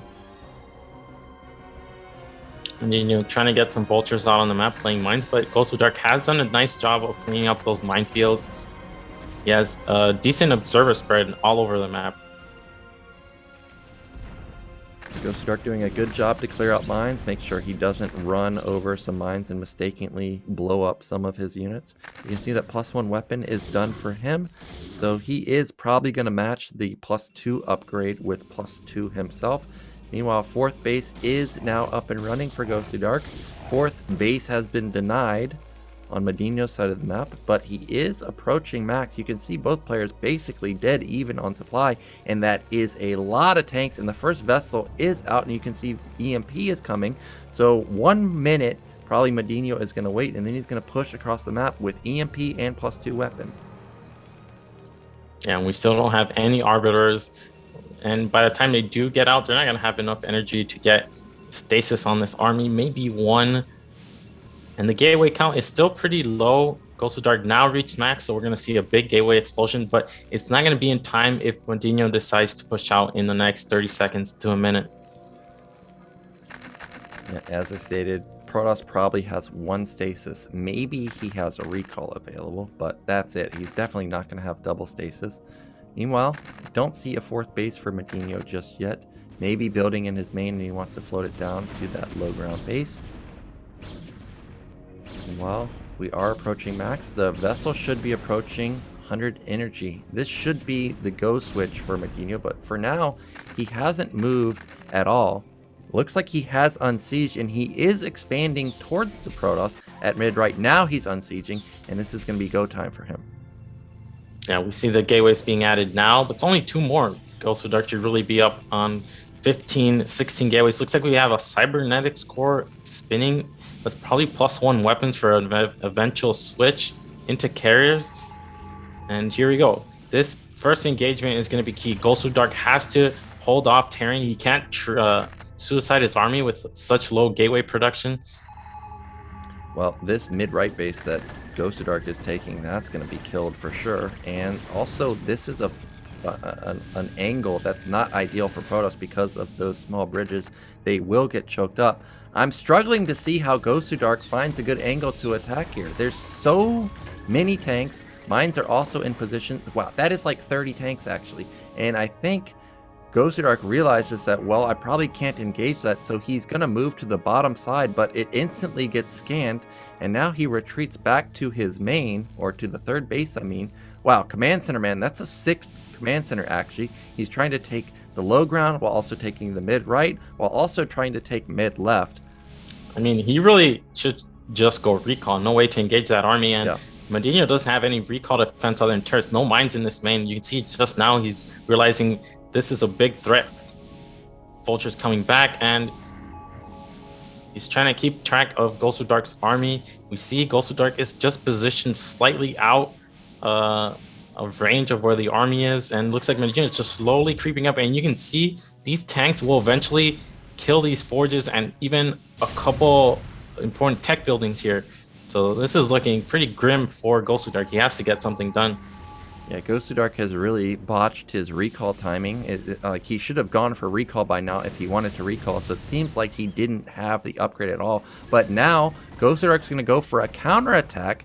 But I don't know about this. Mines are set up all over the place. Sure, he's probably going to kill this base. But as stated before, MadiNho has other bases. This is not a big loss. And he even has a backup command center. So Nat's going to be compromised. Third base is going to go down.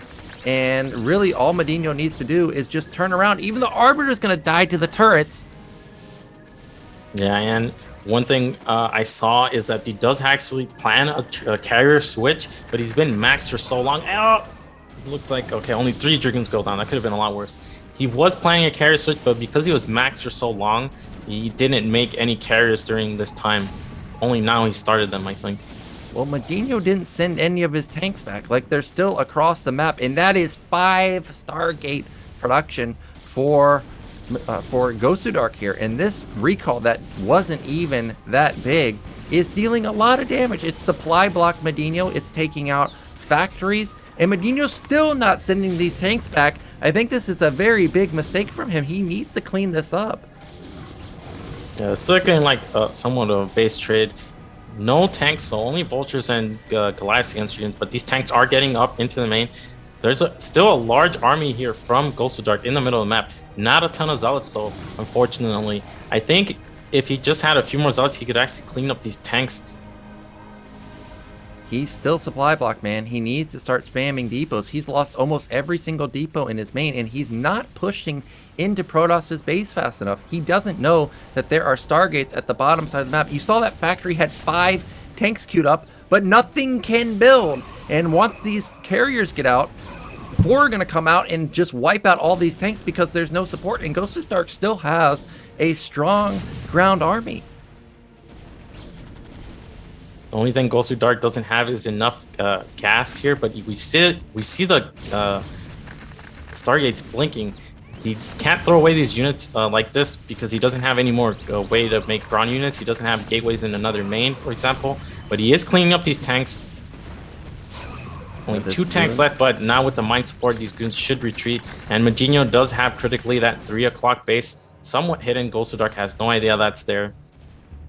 Yeah, now the carriers are out. There's going to be 9 carriers. These tanks need to move, man. MadiNho's, like, he's got a strong army, but tanks do not hit air. You got to go kill these Stargates. We don't know if these carriers have interceptors out. Now MadiNho sees the bad news that, oh my god, there are 5 Stargates blinking, and Gosudark may end up being able to save 4 of these Stargates. That one Stargate is going to fall. Maybe the second Stargate is going to fall, but the bottom 3 should be able to pump out these other 3 carriers before they end up dying. You can see that Gosudark is struggling to rebuild his base, though. He's floating a lot of minerals. He's down to 130 supply and floating 5k. He needs to take that other main and just rebuild his base over there. Okay, MadiNho remaking depots, adding an armory here. It's going to be important. He's going to need to produce a ton of Goliaths here. He did lose the fleet beacon, Gosudark, so he's only down to these 3 Stargates. He's going to have to remake that. And Gosudark does have somewhat of a ground army left, but MadiNho can go kill bases where the carriers aren't. Well, now MadiNho's feeling confident to move across the map, but as stated before, none of these units that MadiNho has actually hits the air. And I feel like Gosudark might just waltz across the map with these 6 carriers and go and kill everything. That's probably a fleet beacon right there. Yep. So he's going to continue building more and more carriers. These AFK tanks in Gosudark's main at top right are not going to come down and kill the Stargates. And this is just going to be all these tanks not going down for free because they end up killing a decent amount of goons and zealots. But those are expensive units to lose. However, MadiNho somehow has 7k bank. I don't know how that's possible. And now these tanks actually move into position. I'm surprised and might actually take down some of these Stargates. Yeah, and the key here for Gosudark is actually he needs to now keep making Dragoons because he knows MadiNho is going to make Goliaths to combat these carriers and Dragoons tear apart the Goliaths. So it's all going to come down to unit composition and economy. Gosudark is on a very low economy. He did lose 3 bases, 3 nexuses, And here we go. We see the large Goliath Q. He's adding turrets. He's probably going to lose. Yeah, he's going to go lose this base. These carriers already have +2 weapons. Looks like the one carrier is going to actually clean up these tanks. And unless MadiNho can produce a lot of Goliaths very quickly, I don't see a way for him to come back. He only has 4 or 5 factories that recall, like you said, did so much damage. Where is Gosudark's money? Because he had 5k a minute ago. I mean, we see a few zealots right there, but that's not where, I mean, that's not enough to be 4k worth of zealots. And yeah, these, also you have to remember that these Goliaths do not have any armor. They just have +3 weapon because of the single armory, and the facility got taken out, so he cannot even scale into +2 armor. I don't even know if that armory is spinning for +1 armor. That command center might end up dying. No reaction from MadiNho there to try and repair it. But again, Gosudark's economy is very low. All MadiNho needs to do is maybe get 1 minute of production from these factories. But I mean, the pressure is nonstop. You do have 2 Nexuses, which is enough for the amount of production that he's going to need. He's not really producing a ton of gateway units. He has, what, 4 or 6 gateways. But really, these... Oh, there we go. Armory being targeted. So all that's going to be left in Goliath are a standing army and whatever is queued up in the factories. Well, he gets 1 carrier, but my opinion is when you face carriers, you need to have 3 to 4 Goliaths per carrier, and that is 6 carriers. So that means you need to have something like 20 Goliaths, and it seems that he only has about 12. So if Gosudark if MadiNho tries to take a fight in the center of the map, he might be able to win it. Now, because MadiNho has had so much econ for this entire game, he may have queued up 5 Goliaths through all of his factories, and maybe we'll be able to build it up. Tanks are now in position onto that 5th base, and he's going to kill off all of these zealots as they just run in a line. A little bit of patience required here from Gosudark. He's got to wait for these carriers to support the zealots. Zealots alone are not going to be great against tank Goliaths, especially when there's this many of them behind a bridge. And here we go. Here come the carriers. Look at Gosudark's mineral count. This is key here. He's down to a single 300 minerals. And here we go. Here's the engagement. Like you said, no armor on these mech units. Are going down really quickly. Yep, now the zealots, if they can get on top of these Goliaths, they will just instantly die.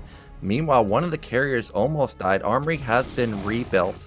We can see that MadiNho hit a base at the mineral only on the left side. Gosudark, he is struggling for income. He's got a decent army, but he needs to get his 2nd base up and running. Now Goliaths are trying to get on top of these carriers, but they're struggling to also deal with the zealots. But it might just be simply too many Goliaths at this point. The tanks are dealing with the zealots by themselves pretty much. And it looks like finally, well, nope, Gosudark is continuously sending more and more zealots, and this Goliath ball is slowly dwindling. Yeah, but he's got to be careful with these carriers. You lose these carrots, you lose any advantage you have in this game, because MadiNho does have this large bank. The only thing he's lacking is production. I mean, he probably has more command centers than factories right now. Where are the factories? Yeah, but still 5 carriers are still alive. Gosudark has rebuilt his mineral only. This top right base for MadiNho is quite troll. He took the natural of Gosudark, and of course that's never going to be scouted. So that's going to be an influx of econ for him, not just in minerals, but also for the gas. Yeah, and the gas is key here. He's very low on gas. He is producing Goliaths and tanks. But again, with only 5 factories, I'm not really sure if this is enough production. Protoss is going to be able to switch into Dragoons. Eventually, just needs that 2nd gas. And Goliath tank against Dragoon carrier is pretty hard unless Terran is fully maxed out. Carriers are so cost efficient. And of course, Dragoons are so good against Goliaths. Yeah, and there's also not that many mines left over, so he doesn't really need to worry about running into a huge minefield. The observer spots that there's no mines really. Well, I mean, there's a couple right there, but if he was to send in the zealots and the goons, I think he would do quite well in this particular engagement. You can see that the Goliaths are trying to focus down one of the carries. One of them is extremely low. Does he get a catch on to that one? It doesn't look like it. And Gosudark has a 30 supply lead. Now zealots are running in, and the tanks are on top of mines, so they might get blown up. There you go, Goliaths in the back. Only 2 tanks left. Look at these goons. They're never going to die. Goliaths are attacking interceptors and carriers. Looks like the Goliaths go forward. They do snipe 2 carriers, and that's actually huge. That's massive. Now Gosudark doesn't really have enough carriers to engage Goliaths, and with this hidden gas here, you can see this is what's keeping MadiNho in the game. This hidden gas base, he's so low on gas. He does have a ton of minerals left thanks to this mineral only. And now, after losing those 2 carriers, I'm not even sure if Gosudark is ahead because MadiNho has so many hidden bases out on the map. Yeah, and Gosudark has no idea, and maybe he suspects mid-right because he's moving to that position right now, but because of how starved for gas Gosudark also is, he cannot rebuild this carrier count. It looks like the carriers are going to move into position and deny this command center. He only really needs 1 more carrier to be efficient, but here we go. He's targeting that command center. Here comes the ground army. Looks like MadiNho is not going to be able to get here in time. And look at the supplies. They're actually surprisingly close. And, I mean, MadiNho is making a comeback in this game. Yep, command center goes down. More vultures are hitting to that mineral only to shut down that base or lay a minefield. Remember, because Gosudark lost his main, he hasn't rebuilt that robotic. So that single observer he has outside of MadiNho's base, I think that might be the only observer he has. So mines are all of a sudden super deadly if he can just lay mines all over the map. Gosudark doesn't have the time or the resources to get 1 more carrier here. I think that would be huge. I mean, losing those 2 carriers, I can't tell you how big of a deal that was for Gosudark. He's going to have a really tough time engaging with just 3 carriers. Yeah, really, you need to get up to at least 4, but really the magic number is 6. That's when carriers are especially scary. More vultures running in to that base, sees that really not even mining that effectively, and now I think Terran has reached critical mass where they can start trying to secure another base. Doesn't really have to worry about the carriers or the ground army. Shuttle is patrolling between these 2 bases back and forth. Gosudark must be thinking like, wow, I'm in an amazing position because I know you don't have any other base, but he actually does. He has that mineral only, and Goliaths are swooping around the left side trying to intercept this Goliath or intercept these 3 carriers. Yeah, this could be the game right here if these carriers get caught. Gosudark has no idea these Goliaths are positioning here. What is his reaction like? Goodbye. Looks like, oh, GG. This game is over. This is over. He loses all of his carriers, and that is going to be a GG. Any moment now, probably Gosudark will attack in the next 30 seconds to a minute or so. And you can see that he now realizes that, hey, man, I can't even build observers. So he's rebuilding that robotics, but it's way too late. Mineral only, I think, has been scouted. Nope, actually, there's a small counterattack to the left side. Tanks and vultures.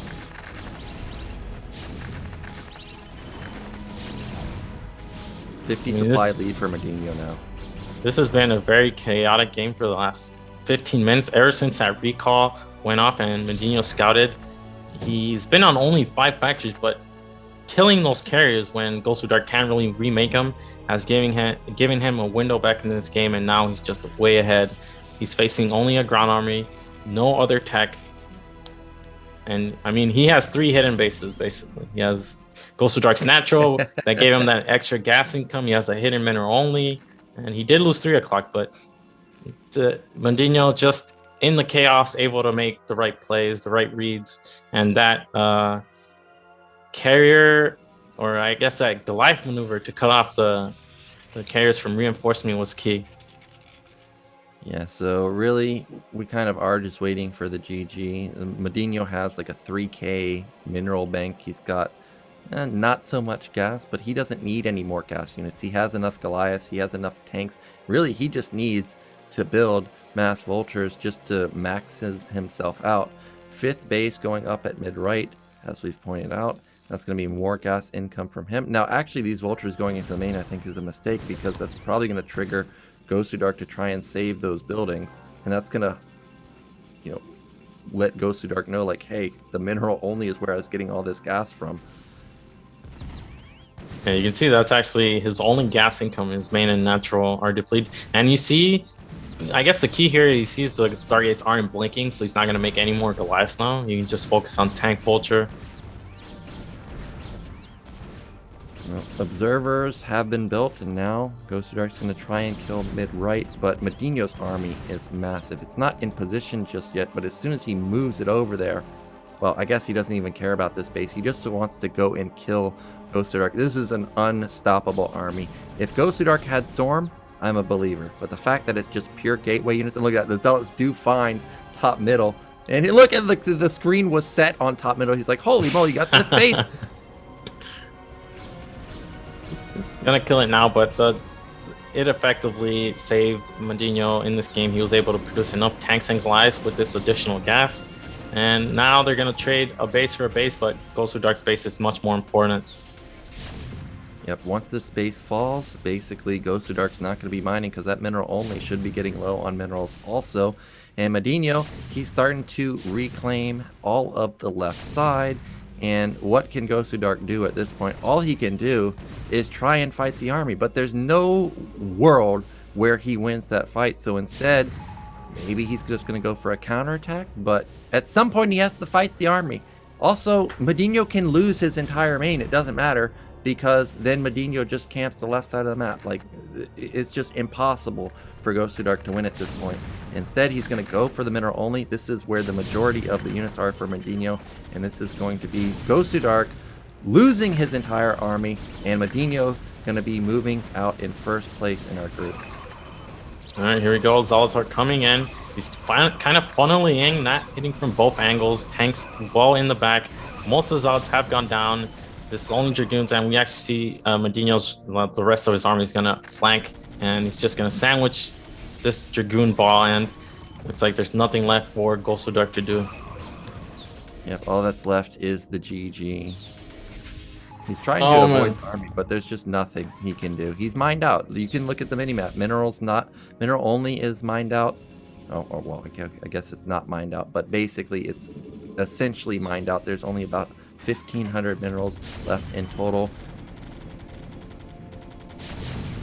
Well, this was nicely done from MadiNho because I thought Gosudark was going to win this game after the failed tank timing that MadiNho went for, and also after carriers started to come out. So really nice crisis management from MadiNho, but at the same time, he could have easily lost because he was supply blocked forever, lost way too much to the recall. And I think Gosudark, if he watches the replay, will realize that, hey, he let this slip through because MadiNho was really struggling with that simple recall. Yeah, with just either a faster recall or maybe some slightly better carrier control, Gosudark could have easily advanced first out of this group. But as it is, looks like MadiNho is going to get this victory. And, I mean, look how many bases he has on the map. I'm pretty sure, like I said, he never made more factories. I guess that was a key point.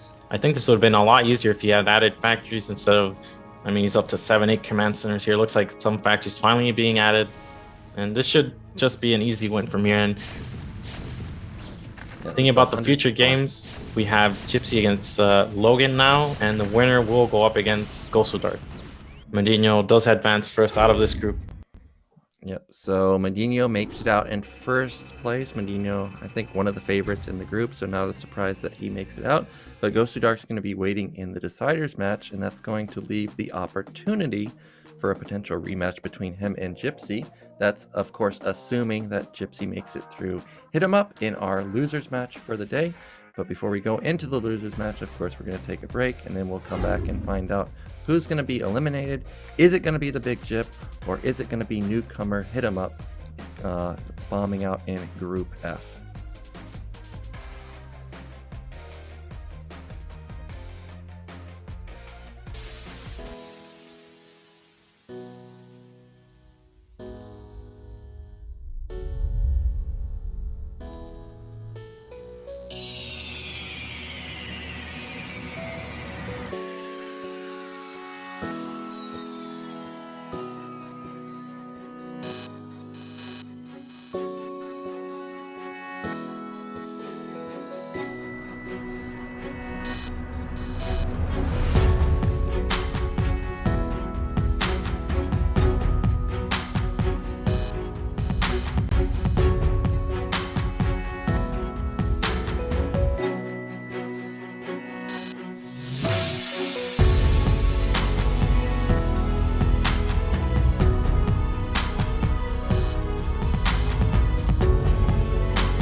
We're now ready to go into our losers match of Group F. It's going to be a standoff between the Big Gyp, and he's going to be facing off against HitEmUp. We saw HitEmUp kind of have his build order disrupted from the get-go, but he did manage to mount a comeback versus MadiNho.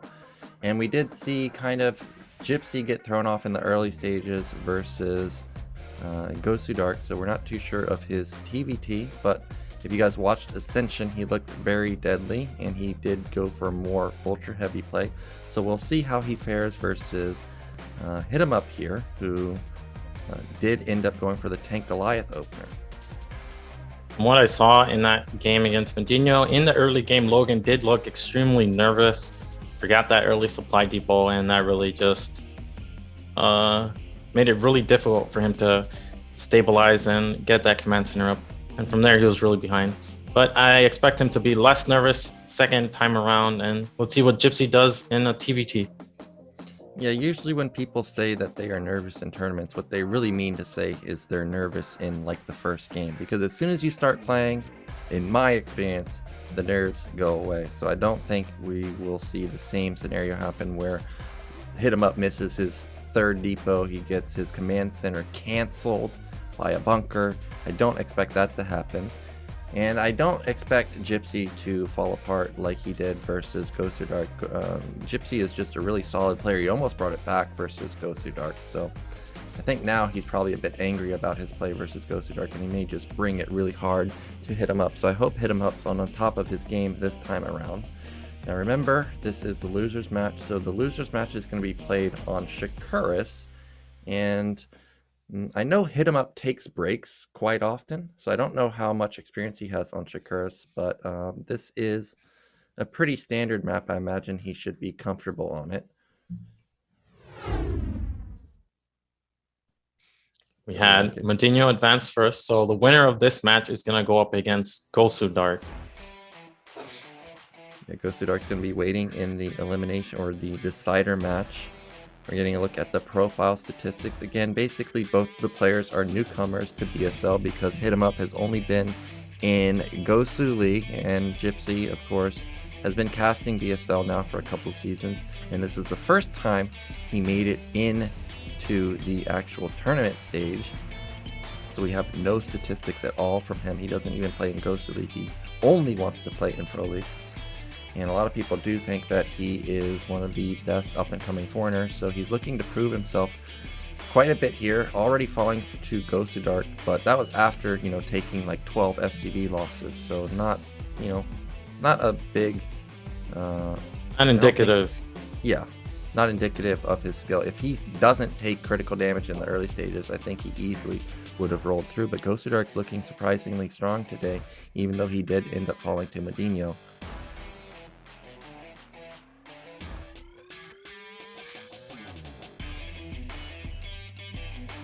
So I know from experience versus Gypsy, he loves to be quite aggressive with vultures, and we didn't really get to see what HitEmUp wants to go for because everything was just thrown off. So players are ready.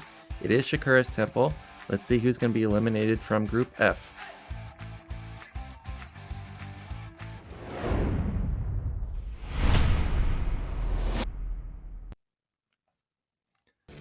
So in the top right, in the red, representing not only NA, but also Canada, it is Gypsy.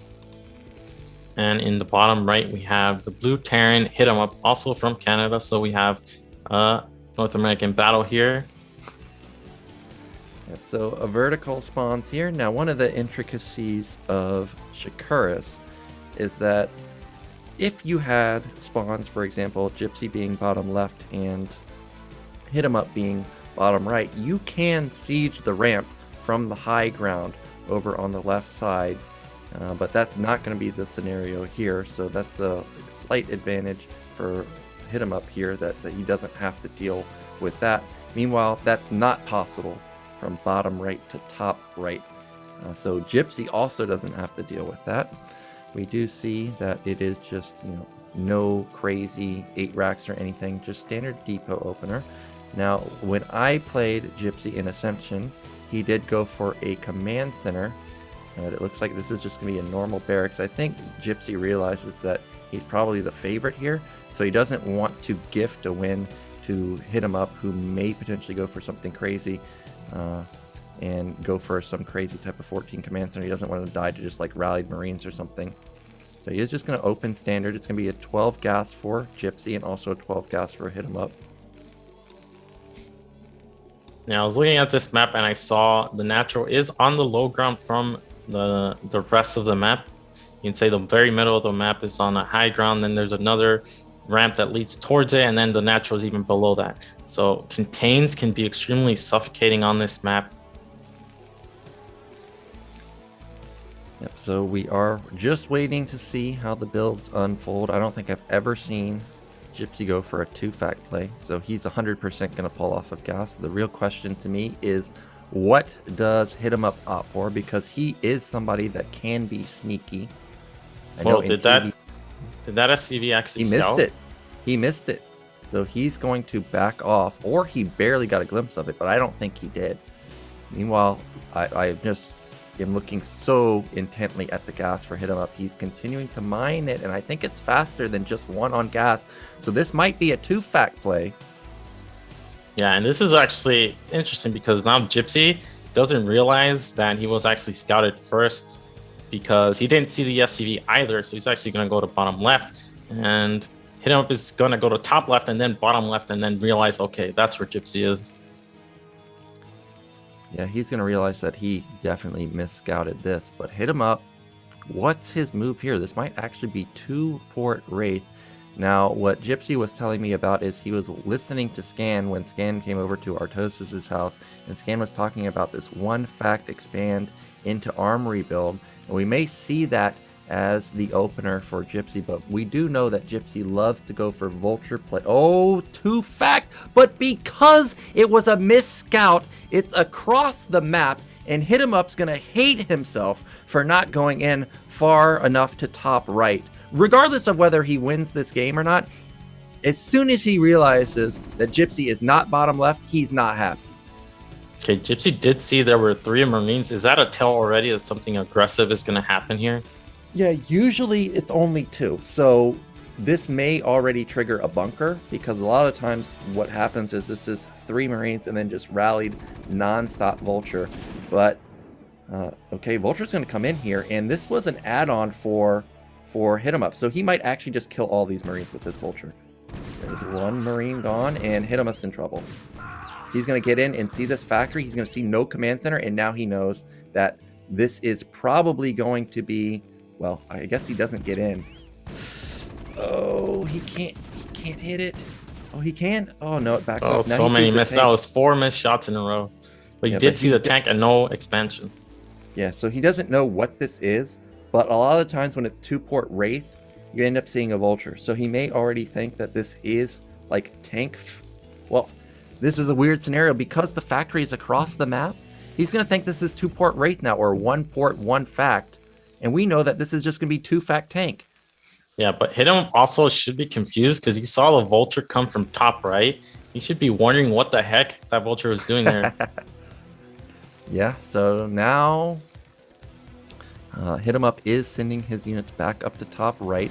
As I stated, usually when you see that amount of Marines, something weird is going on. So the bunker is pretty standard.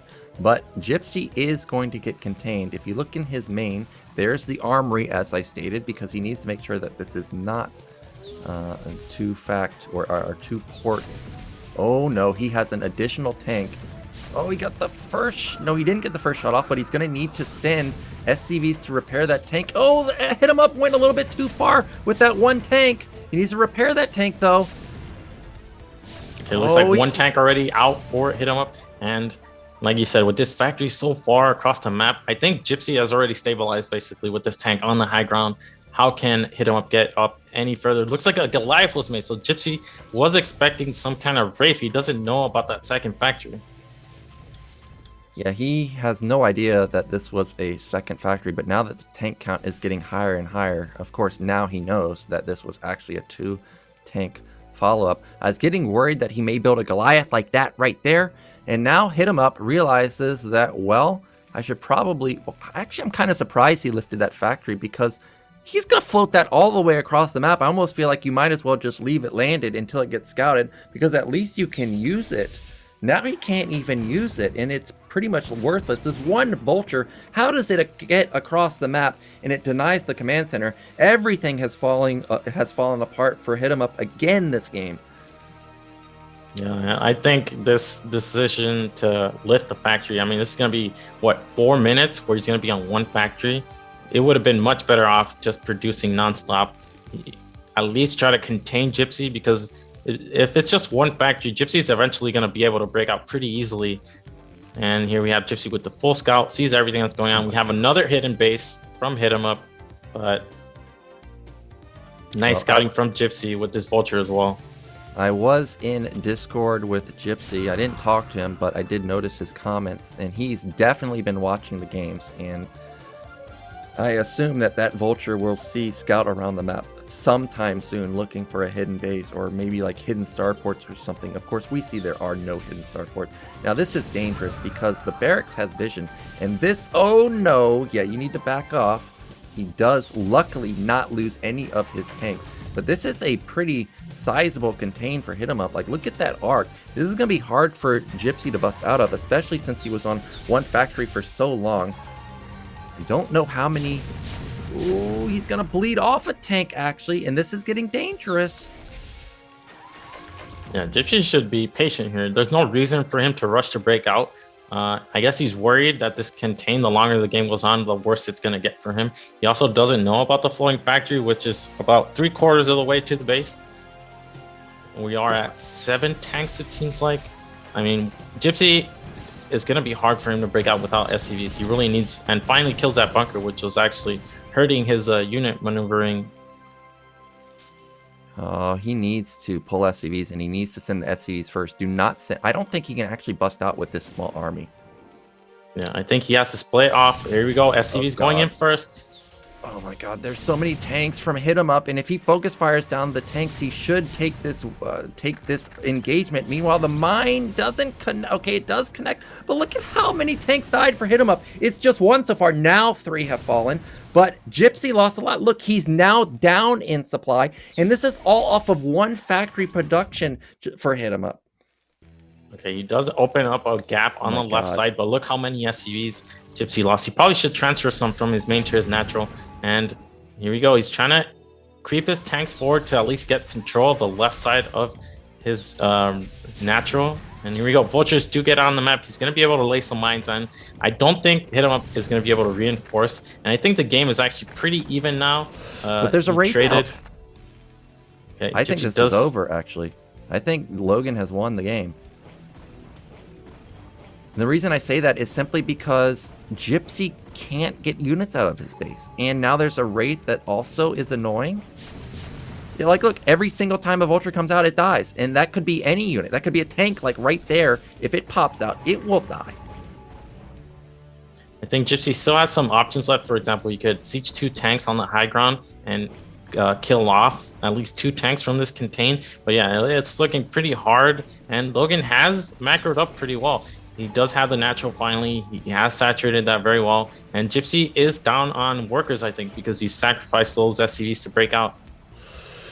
Dangerous move right there from HitEmUp. He sends in 2 tanks to their death. But why does he unsiege? And he doesn't. Okay, actually, Mihai's going for it. He's going to try and bust through this tank line. He's got vultures in the back. This was really nicely done. He needed to go before HitEmUp actually reinforced the army. And now he has busted out. And now Gypsy's in a decent position, but even though he doesn't have this high ground, he's now not contained anymore, but he needs to find mid-left. Only 2 tanks here. That's not going to be able to stop this contain or this incoming push from Gypsy, though. It looked very dicey there for a second for Gypsy, but looks much better now. He does break out of the contain. He's probably going to take 3 o'clock and establish a further position out on the map. And look, what does HitEmUp actually have back at home? He only has 2 tanks left. How many add-ons does he have? I think he's still only on 2. Very low gas count. He's making Goliaths, and I'm not really sure why he already had air with anti-air with the Wraiths. What are the Goliaths for here? Well, now Gypsy's in a dominating position.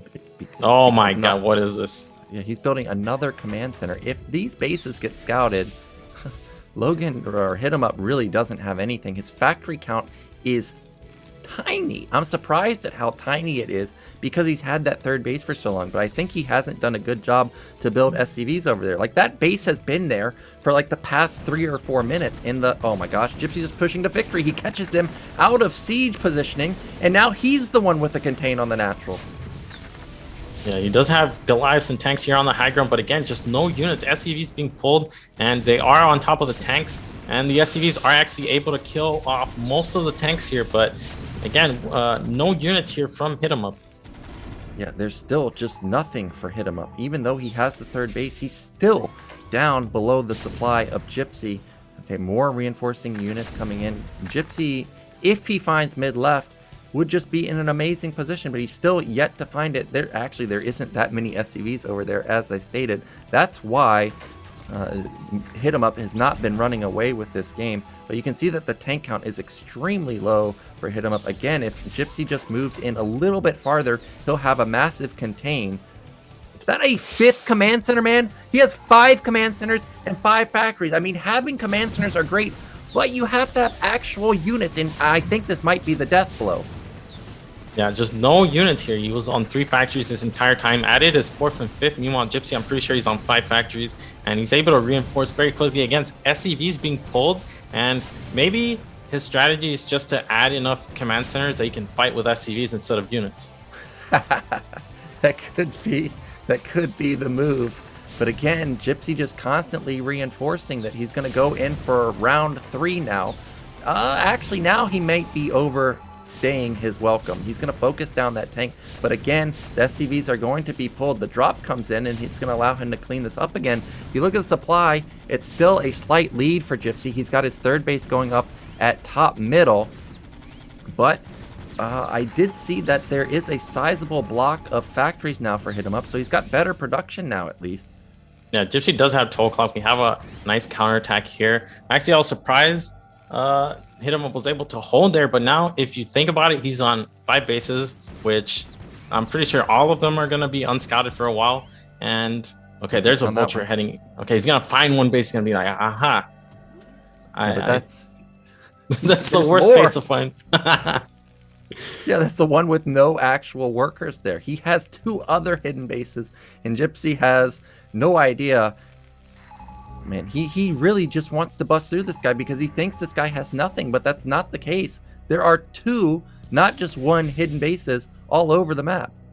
Okay, I think Gypsy is going to transition here. He did, I think, add a second additional starport.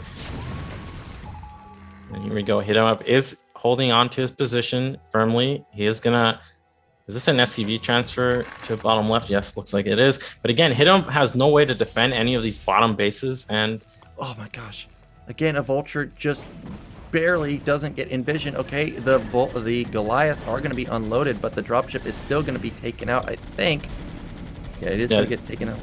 Gypsy had units there just in time, and he does scout the additional starport, but what do you find it now?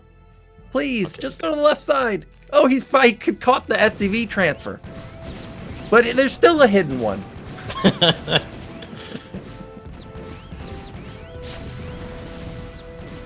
Well, HitEmUp has decided that it's time to move out onto the map. He's down 15 supply, but he's taking top left, man. This guy, he just builds command centers.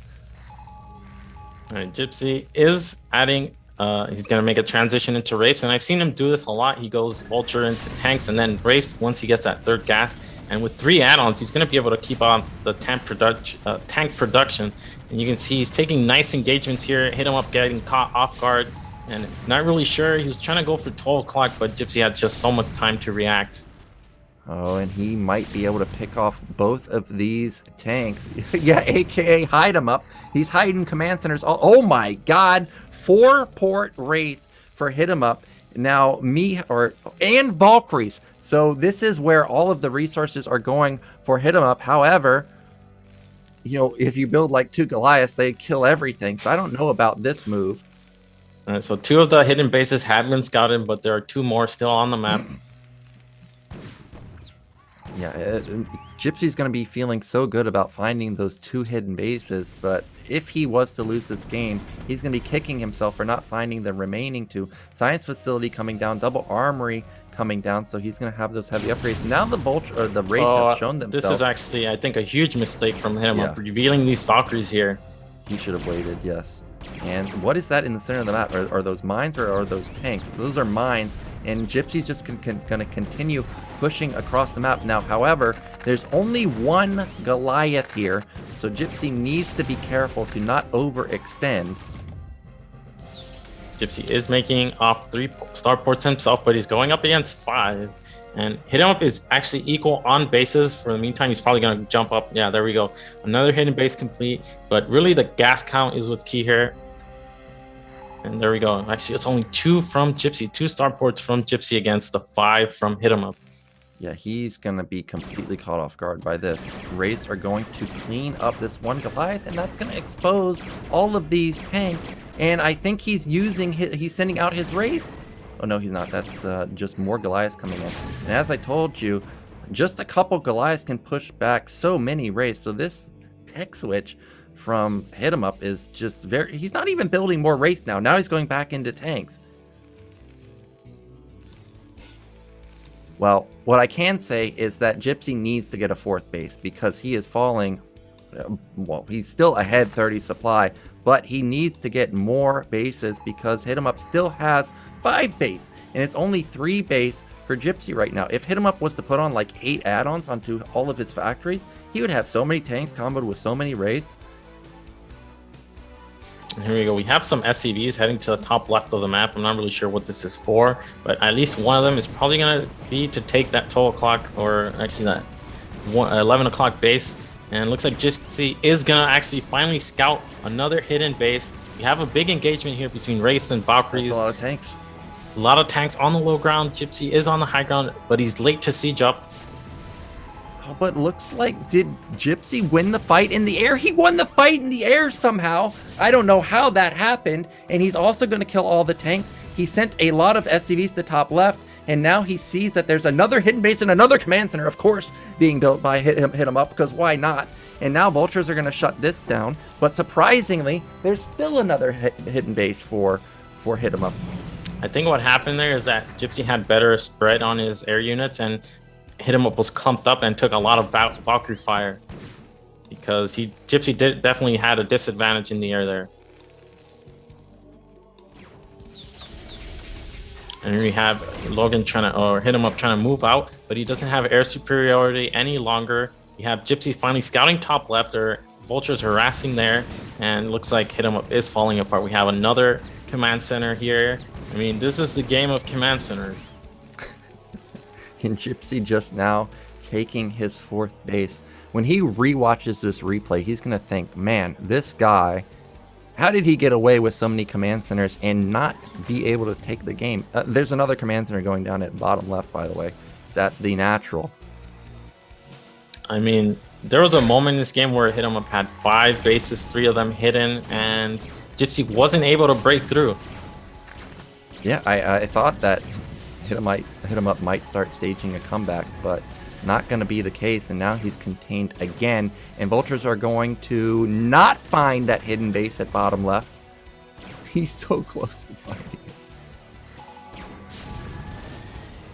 Well, at this point, we're just waiting for the GG because HitEmUp can't get out of his base. 2-1 is going to be kicking in for Gypsy any moment now. Really, all HitEmUp can do now is pray that bottom left bases don't get scouted, and he goes for a Doom Drop. That's really the only way I can see him winning this game, is he Doom Drops the main, kills all the factories. Yeah, no, why float 1 command center when you can float 2? And he also has the top middle base. You see that command center up there. Yeah, now Gypsy has way better positioning out on the map. He's containing him on 2 fronts. He has the economy to support his position on the map with 12 and 3 o'clock.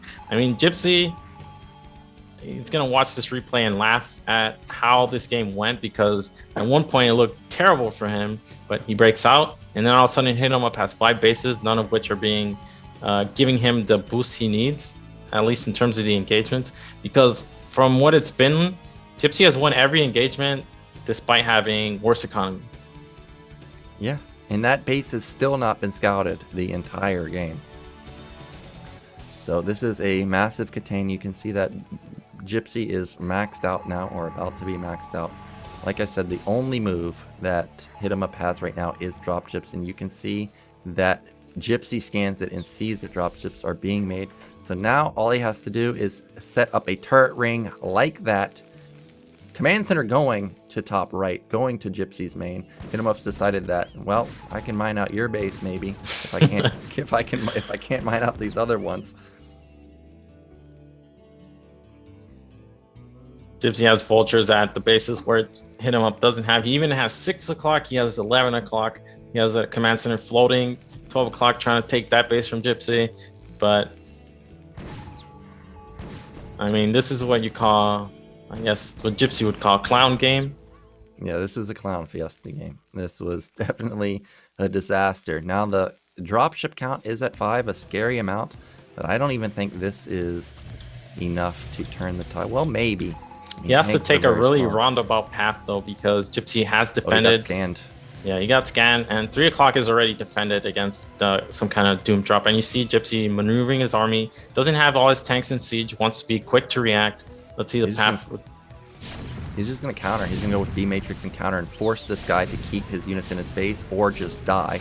And there goes the dropships. But remember, there's so many turrets at the third base. It looks like HitEmUp was going to top middle potentially, but instead he just runs over all those turrets and he loses 2 dropships instantly, might even lose a third. So he loses 3 out of the 6 dropships. Sure, 3 are going to get in, but there's only 1 Goliath here to save the day versus Wraith. Well, okay, well there's 2, but I think just SCVs at this point would kill that army. There's 5 tanks and just 2 Goliaths.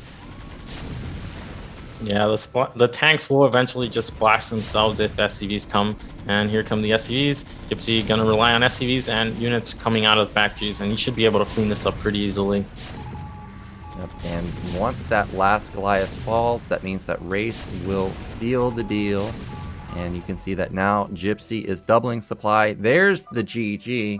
So Gypsy, he gets by the skin of his teeth, and HitEmUp, despite having 8 million bases, still not able to match the macro of Gypsy. I think there were 8-9 command centers made that game, and I've never seen anything like that. Yeah, there were like 8 command centers, 6 factories, 5 starports. At one point, he had 3 factories and 5 command centers. Yeah, he did. And he had 3 command centers floating in the air at one point. It's just crazy, wild game. I almost don't want Gypsy to watch that game because he might just throw his keyboard, because that was just a clown fiesta game, as you were talking about. But that means that Gypsy is going to move on for a rematch versus Gosudark. Unfortunately, HitEmUp, he's going to have to try again next season. He's going to be eliminated. And I'm excited for this because I want to know whether the first game was a fluke. Is Gosudark going to get a second win, or is Gypsy going to get his revenge here? Yeah, I mean, this is probably the best outcome for the group. We had MadiNho advance first. I mean, I expected him to get out of the group, and now we have Gypsy against Gosudark. And Gypsy, after that first game, he should expect something similar from Gosudark, some kind of aggressive play. And I'd like to see how he changes up his opening build. I actually don't think he's going to change it up at all. I think what he did was fine. Just took a little bit too much damage to the Reaver and then moved out before his 2-1 upgrades kicked in while taking the mineral only. Didn't have critical mass. Of course, Gosudark had a lead. Like, there's no doubt about that. However, if Gypsy had waited for the powerful spikes that he had coming, I think he could have secured it a bit easier. And as I mentioned earlier, I do know for a fact that Gypsy was watching the games versus Gosudark, and I think that he realizes that, hey, Gosudark, at least versus MadiNho, was not taking bases that quickly. So if Gypsy can just be in an okay position, I think he feels like he can win the game. But Gosudark on the Polypoid game looked pretty darn good, taking 6 bases while upgrading, while getting arbiters. Everything looked fantastic from him. So we've seen Gosudark play pretty standard by his standards, so I I expect something to happen different, something different to happen. Yeah, well, we'll see what Gosudark opts for. Remember, versus MadiNho, he played pretty normal. Gypsy, he got a bit wonky. So maybe time for him to pull out another wonky build. It's going to be Shakura's Temple again, another 4-player map. We were talking about the win rates, or you saw the win rates. It's a 2-to-1 favorite for Terran. That doesn't happen in TvP almost ever. So this should be Gypsy's map if you just look at it from a statistics point of view, but I personally have a hard time versus players that go for heavy goon count, go for bust, and we know that that's something that Gosudark likes to do. So Gypsy's going to need to be careful while taking his third base again. Now, what is that? What is actually the third base for Terran on this map? It seems pretty far away. Yeah, it is quite far away. Units do funnel down for Protoss, so if you are at a good angle, you can just kill goons, and like zealots have a hard time getting through. But if you are a little too far forward, all of a sudden your tanks can blow up pretty quickly. Also, you can't build that great of a sim city at the third base, and you can't build a sim city at all outside of your natural. So something like Gateway Man can be very deadly, and that is kind of meta these days. You go heavy gateway units with Storm. We haven't seen Gosudark do that just yet, but maybe he'll pull it out this time. I think that Mihai or Gypsy will just open 12 fact. I don't expect him to go for gases versus somebody like Gosudark.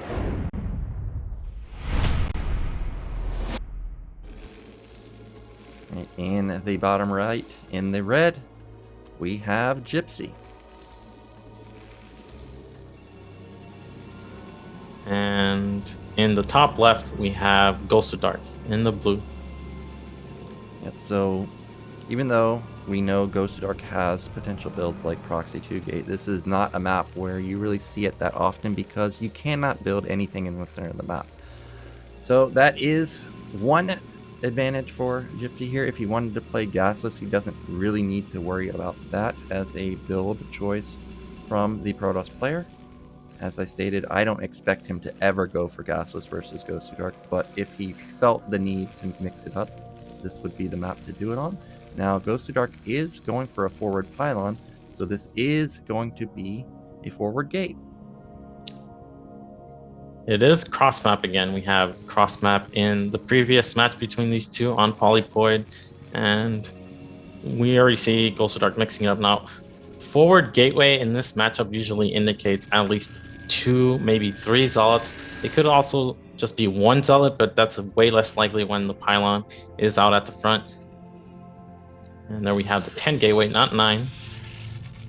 Yeah, so more econ-based opener. Okay, I was worried that that barracks was going to go on the low ground, but it is just going to be slightly forward. Going to put a depot next to it, kind of clog up the ramp a little bit, or the entryway in front of the ramp, I mean. Now, with a forward gate, how many zealots are you building? You thinking along 3 maybe? I've seen upwards of 5. It's usually 3. It can also be 2 to get a slightly faster core. It all comes down to the gas timing. We already see no gas. He instead made the second pylon, so this is like going to be at least 3 zealots, I mean. And it's cross map, so it's actually going to be in Gypsy's favor. And he's going to be able to make a depot to the right of that barrack, so he's going to have nice Sin City. And there's the gas finally, but this is after pylon, so it's going to be quite late. Cybernetics core timing. There is the depot. Now it's not right up against the ramp, so Zealot will be able to move to the right side. Meanwhile, that probe came in at a nice timing, may get another kill onto the SV. You can see this time around, Gypsy not risking it. He does repair it a little bit. First, Zealot is moving across the map. You can see the cross scout from Gypsy. He wants to make sure that this is not a 12 Nexus, but look at this anti-timing. He just barely misses the Zealot moving across the map. Now, what a lot of players will do is they'll queue a third Zealot, or a third Marine, I mean, since they don't know what Protoss is actually doing. Let's see if, oh, he didn't queue. Okay, there it is. He queues it because he doesn't know exactly what this is just yet. Yeah, pretty standard to get a bunker up, but there's the Zealot. Gonna retreat back to his City, not cancel that Marine. You see the SCV was heading towards the natural. He's gonna get behind this wall. He's gonna have a nice Oh, looks like one of the Marines gets stuck. It's gonna come down to the micro here. Nice micro from Gypsy so far. Zealot not able to get a ton of hits on the Marines, only 1 on 2 Marines. And looks like that first Zealot is gonna go down before a second can come and support. Yeah, and Gypsy has some of the best Marine and SCV control in the foreign scene, so no surprise that he took almost no damage. Now that SCV backed off without going into the main. Okay, thank you. He is going to go back in there, and if he was to miss that and miss something like a Citadel going down, he would be kicking himself. Oh my god, he takes down another Marine that was on low health. That one also has low health. Look at the control by Gypsy, though. He's going to load up that bunker. Well, I think he is. Okay, Vulture is out, and now this Zealot pressure should be shut down. Okay, so 3 Zealots and then Dragoons, pretty standard. What's the follow-up from here? From Gosudark from here? It's just going to be Nexus. Now, if this were not cross-map, this would actually be a very risky play from Gosudark because there's nothing stopping Gypsy from counterattacking when Protoss has such late Dragoons, such late range. But because it is cross-map, very unlikely that's to happen. So this is actually pretty safe to make a Nexus like this. So Gypsy going to come in here and see that there is a Nexus, and he is just going to back off. Goon on hold position on the ramp, so that's why he doesn't even attempt to go into the main. Now we see that Gosudark has not built any type of tech, and as expected, Gypsy rushing the armory because he feels like if he just doesn't die, if he gets these powerful upgrades, he's probably going to win versus Gosudark. So this is pretty much exactly what we saw on Polypoid, and because he didn't take any damage this far, okay, look how he's scouting everywhere to make sure there's no hidden proxy anywhere. This is exactly what he should be doing. He only really needs to check 6 o'clock now and should feel pretty confident that there's nothing out on the map. Yeah, and there's that Vulture upgrade. Yeah, he has mine upgrade too. So if Gosudark did go DT or something and just mindlessly sends it across the map, he would eat these mines and lose his DT instantly. And you can see that he's also scouting the bottom side of the map with the Vulture too. He checked those positions that you were talking about to make sure, again, there's no proxy there. There's the Academy, very crucial versus somebody like like Gosudark. You want to know what this guy is doing. Yeah, Vulture's at the third bases as well. He's going to make sure Gosudark can't just plant that Nexus. And Gypsy has delayed his tank production for a bit, but you can see it doesn't really matter. No way for Gosudark to put on any kind of pressure with mines out on the map.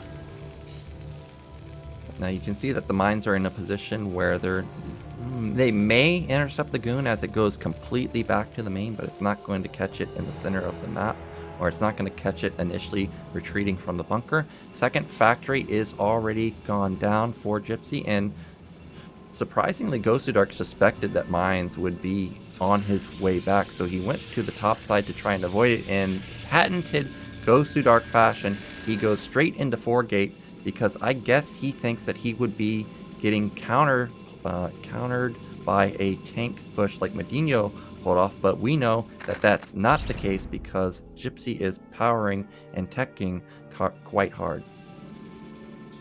Yeah, this worked wonderfully against a 5 tank timing, but against what Gypsy's doing, this is not what you want to do. You really want to just take your third off 2, probably 3 gateways if you're playing safely, but because it's cross map, 2 is probably fine, and really tech up from there. But going for this mass gateway style is not going to work well against what Gypsy is doing. Yeah, you really need to have a lot of bases to face off against Gypsy. You want to have good econ. You want to go into 4 or 5 base with arbiters. And now that Gypsy's scanned and seeing the good news that this is 4-gate, he's going to be feeling fantastic. He's going to put down his 3rd factory. He's going to put down his starport science facility, and then probably go into a 4th and 5th factory. Then put down his command center. And honestly, that might simply match the 3rd Nexus timing of Gosudark. Now, I did see another building being built for Gosudark next to the gateways. I think that was a Citadel, but we're not sure exactly what that was. We have the Observer Scout getting in at almost 8 minutes. Very late Observer Scout. And he sees what Gypsy's up to, and once he sees this factory count starport being made in Goliath's out, he should realize, okay, there's no timing incoming. Should probably plant that 3rd base and go up and tech. Gypsy scanning for tech, sees nothing, sees only pylons and gateways. I think Gypsy should feel pretty confident here that an attack is going to come. And this is just a very nice position for Terran. There's no pressure whatsoever to go out on the map.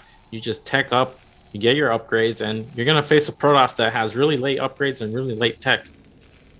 Yeah, and you can see that Gypsy's consistently moving his vultures all across the map simply because he can't believe what he's seeing. This guy has 4 gates. He has no tech. Where's his actual, like, where's his stuff? And the answer is just simply, Gosudark doesn't have anything. He's going to bust down this bunker. This is going to catch Gypsy off guard. We haven't seen siege mode this whole time. So, okay, there's siege mode. Now, the shuttle does have, I think, a couple zealots in it, and there's only 2 Goliaths.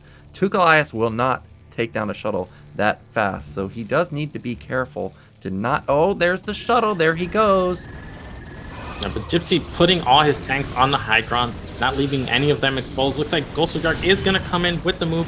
Zealot's still on the high ground hitting the tanks, but I think the Dragoons will go down before Knights focus fire from Gypsy. Dragoons go down before Zealots can kill the tanks, and looks like it's just going to be an easy, pretty easy hold. It looked dicey there for a minute, but you can see Gypsy still has 7 tanks live. Yeah, really nice hold right there from Gypsy, but you can see that his build is getting thrown off a bit because he's had +1 for a decent amount of time, but there's no science facility, there's no second armory.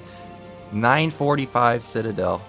I mean, if you've watched my stream, this Citadel timing is extremely late. Extremely late. We're going to be in another scenario where this is going to be like a 14 or 15 minute arbiter.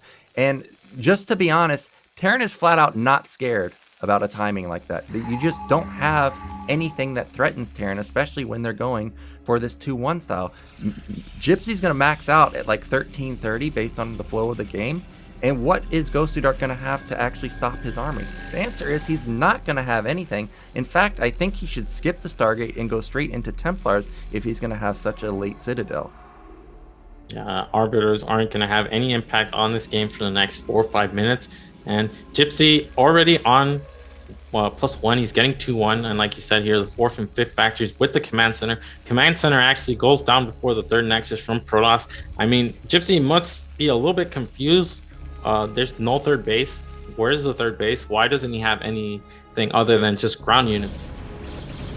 Yeah, it would be different if Gosudark had like 2 base arbiter going, but he just doesn't. So if I was in this scenario, I would be thinking to myself, what's going on?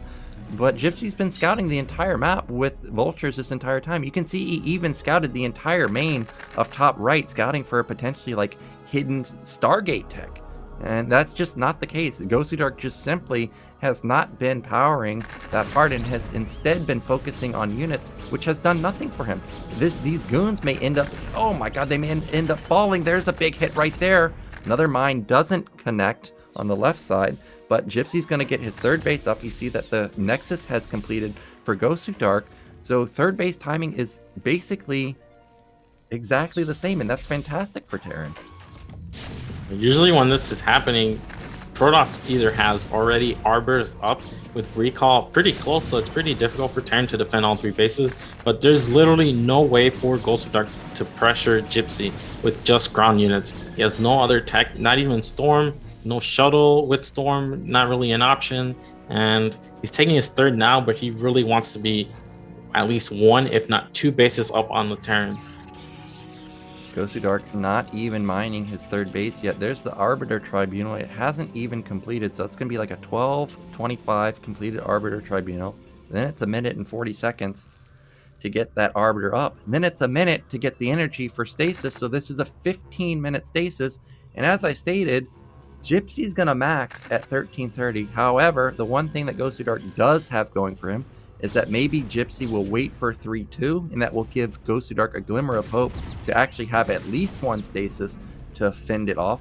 Gypsy sees that the 4th base has started, and he'll probably start building his 4th command center himself pretty soon. Yeah, +2 already done for Gypsy.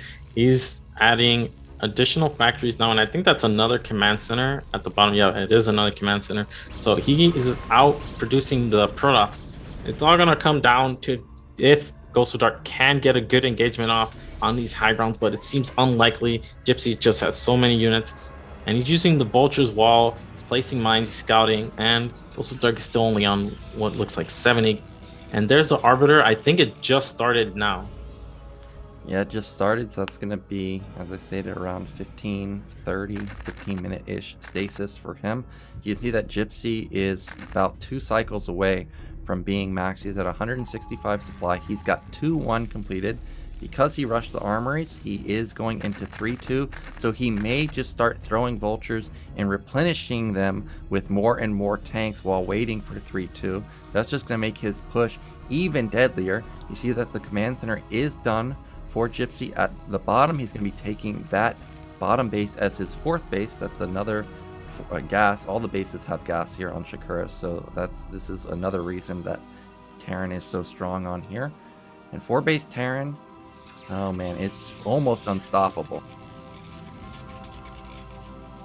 All right, Gypsy about to be max. Gosudark catching up, but you can see his bank is significantly lower. He's getting that second forge. He only now gets that 4th base, but Gypsy is also on 4 bases, so not ideal for Protoss. And I mean, what can he do other than just get a recall in somehow? Or looks like this command center slightly off target.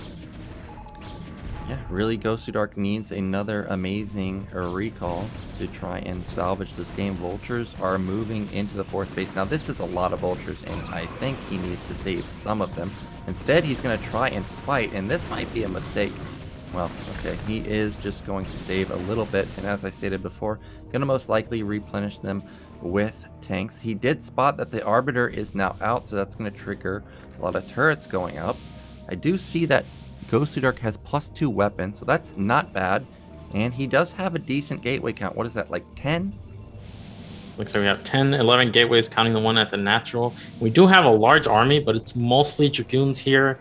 And if Gypsy's trading off vultures to get more tanks and he's facing a mostly Dragoon composition, the fights, when both are maxed out, are going to go heavily in his favor.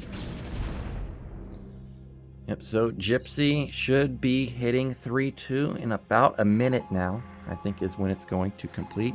And that will trigger the movement from him. But at the same time, that will be enough energy for Gosudark to go for a recall. So Gypsy needs to be aware of that. You can see that he's already prepared at that side of the map. He's got 5 turrets set up. You can see he's putting down more factories, and his main bottom side should have a lot of turrets also. I'm not sure if there's much defense at that particular angle that we just saw. It might be lacking there, actually, and that might be the direction Gosudark needs to go if he wants to go for a recall. He is maxed, and now he's unsieging, and this is going to be go time.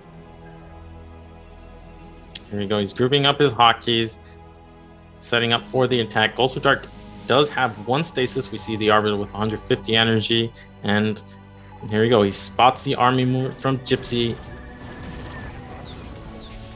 Yep, looks like there's only 1 group of Dragoons. The rest of his army's on the north side of the map.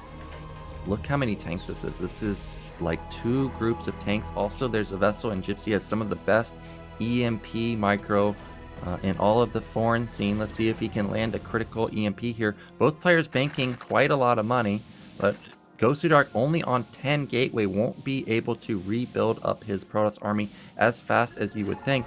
Double or 2 Arbiters are out. Look how many tanks there are, though, man. Oh, but yeah. Gypsy's getting clumped up again. Remember, we saw like a stasis hit 7 tanks. Oh, this is going to be the engagement right here. Here we go, Gypsy. Nice siege timing there. Tanks in the back are on mines, but there's not any mines in the front. No stasis quite yet. There's the stasis on the front tanks. They are getting clumped up. One gets D-Matrix. The Dragoons have a nice concave, but there's no Zealots left. Oh, there's a lot of mines on top of those tanks in the back, but look how many just flat out tanks there are. Zealots are going to try and drag onto those tanks in the back line. Supplies are plummeting for Gosudark. Meanwhile, about 20 tanks survive, and those stasis, even though they hit a lot of tanks, they were on the frontal tanks, which means that the goons did not have easy access onto the back line. And now Gypsy is just going to wait for his reinforcing vultures and probably just a move to victory. In a normal game, I would say that engagement is probably okay for Protoss to get that kind of a trade-off, but without having the extra gateways in another main and only being on 4 bases against a 4-base Terran, I think that's just a game-deciding fight. as Protoss, you never want to rely on winning those fights. You basically just want to trade, but that's usually because you have so much more economy. And looks like Gosudark trying to go for the same kind of strategy he did against MadiNho, but it's not going to work here. Gypsy just has too much, and he's pushing in towards the third, probably going to kill off that fourth with a handful of tanks, and all he has to worry about is some kind of recall getting in, but this looks like an easy victory here for Gypsy. Yeah, and Gypsy is pushing much faster than MadiNho. He's going to eliminate all these critical bases, even if he doesn't know about the carriers, which he probably does. It doesn't matter because Gosudark's not going to have the econ to build up a sizable carrier count. And even if he does, I don't even know what the upgrades are for the air for Gosudark. We know that Gypsy is at 3-2, and 3-2 is amazing versus carriers. So it doesn't really even matter what count of carriers Gosudark gets up to. Look at that. Nexus dies and he instantly unsieges. That's how fast Gypsy is and how on top of it he is when he ends up starting to push. Meanwhile, Gosudark is trying to take mid left, but oh, that's a great EMP, and Gypsy knows that he can't be stopped. Now, you do see he is queuing up tanks and vultures, so maybe he doesn't know about the carriers. Yeah, but at this point, it doesn't even matter. He's winning these fights convincingly, and he's already killed the third and fourth bases from Gosudark. So Gosudark, there's a scan. He sees the extra Stargates. Probably is going to cancel his vultures, queue up some Goliaths, and GG. Yeah, there is the GG. So the game plan that Gypsy wanted to go for in Polypoid, you can see it come to fruition this time on Shakur's. Just sit in your base, go for the heavy upgrade style, let Gosudark kind of just stagnate on 2 or 3 bases for too long, and then just get overwhelmed by the powerful upgrades. And it was perfect play from Gypsy all across the board. And unfortunately, one of South America's best Protoss players is going to be eliminated in the round of 24. So that is going to wrap up Group B and Group F today. Thank you so much, SeriOsity, for casting with me today. We appreciated your Protoss and Zerg insight, especially in the ZVZ matchup, because it's not often we get Zerg players or Protoss players on the caster desk. So thank you so much for doing that. And of course, we want to thank our supporters out there for supporting the BSL. Of course, Esport Fun, the main sponsor of the BSL, but also all you other viewers out there for supporting the BSL. You can support the BSL through Patreon. So if we could get a look at that slide.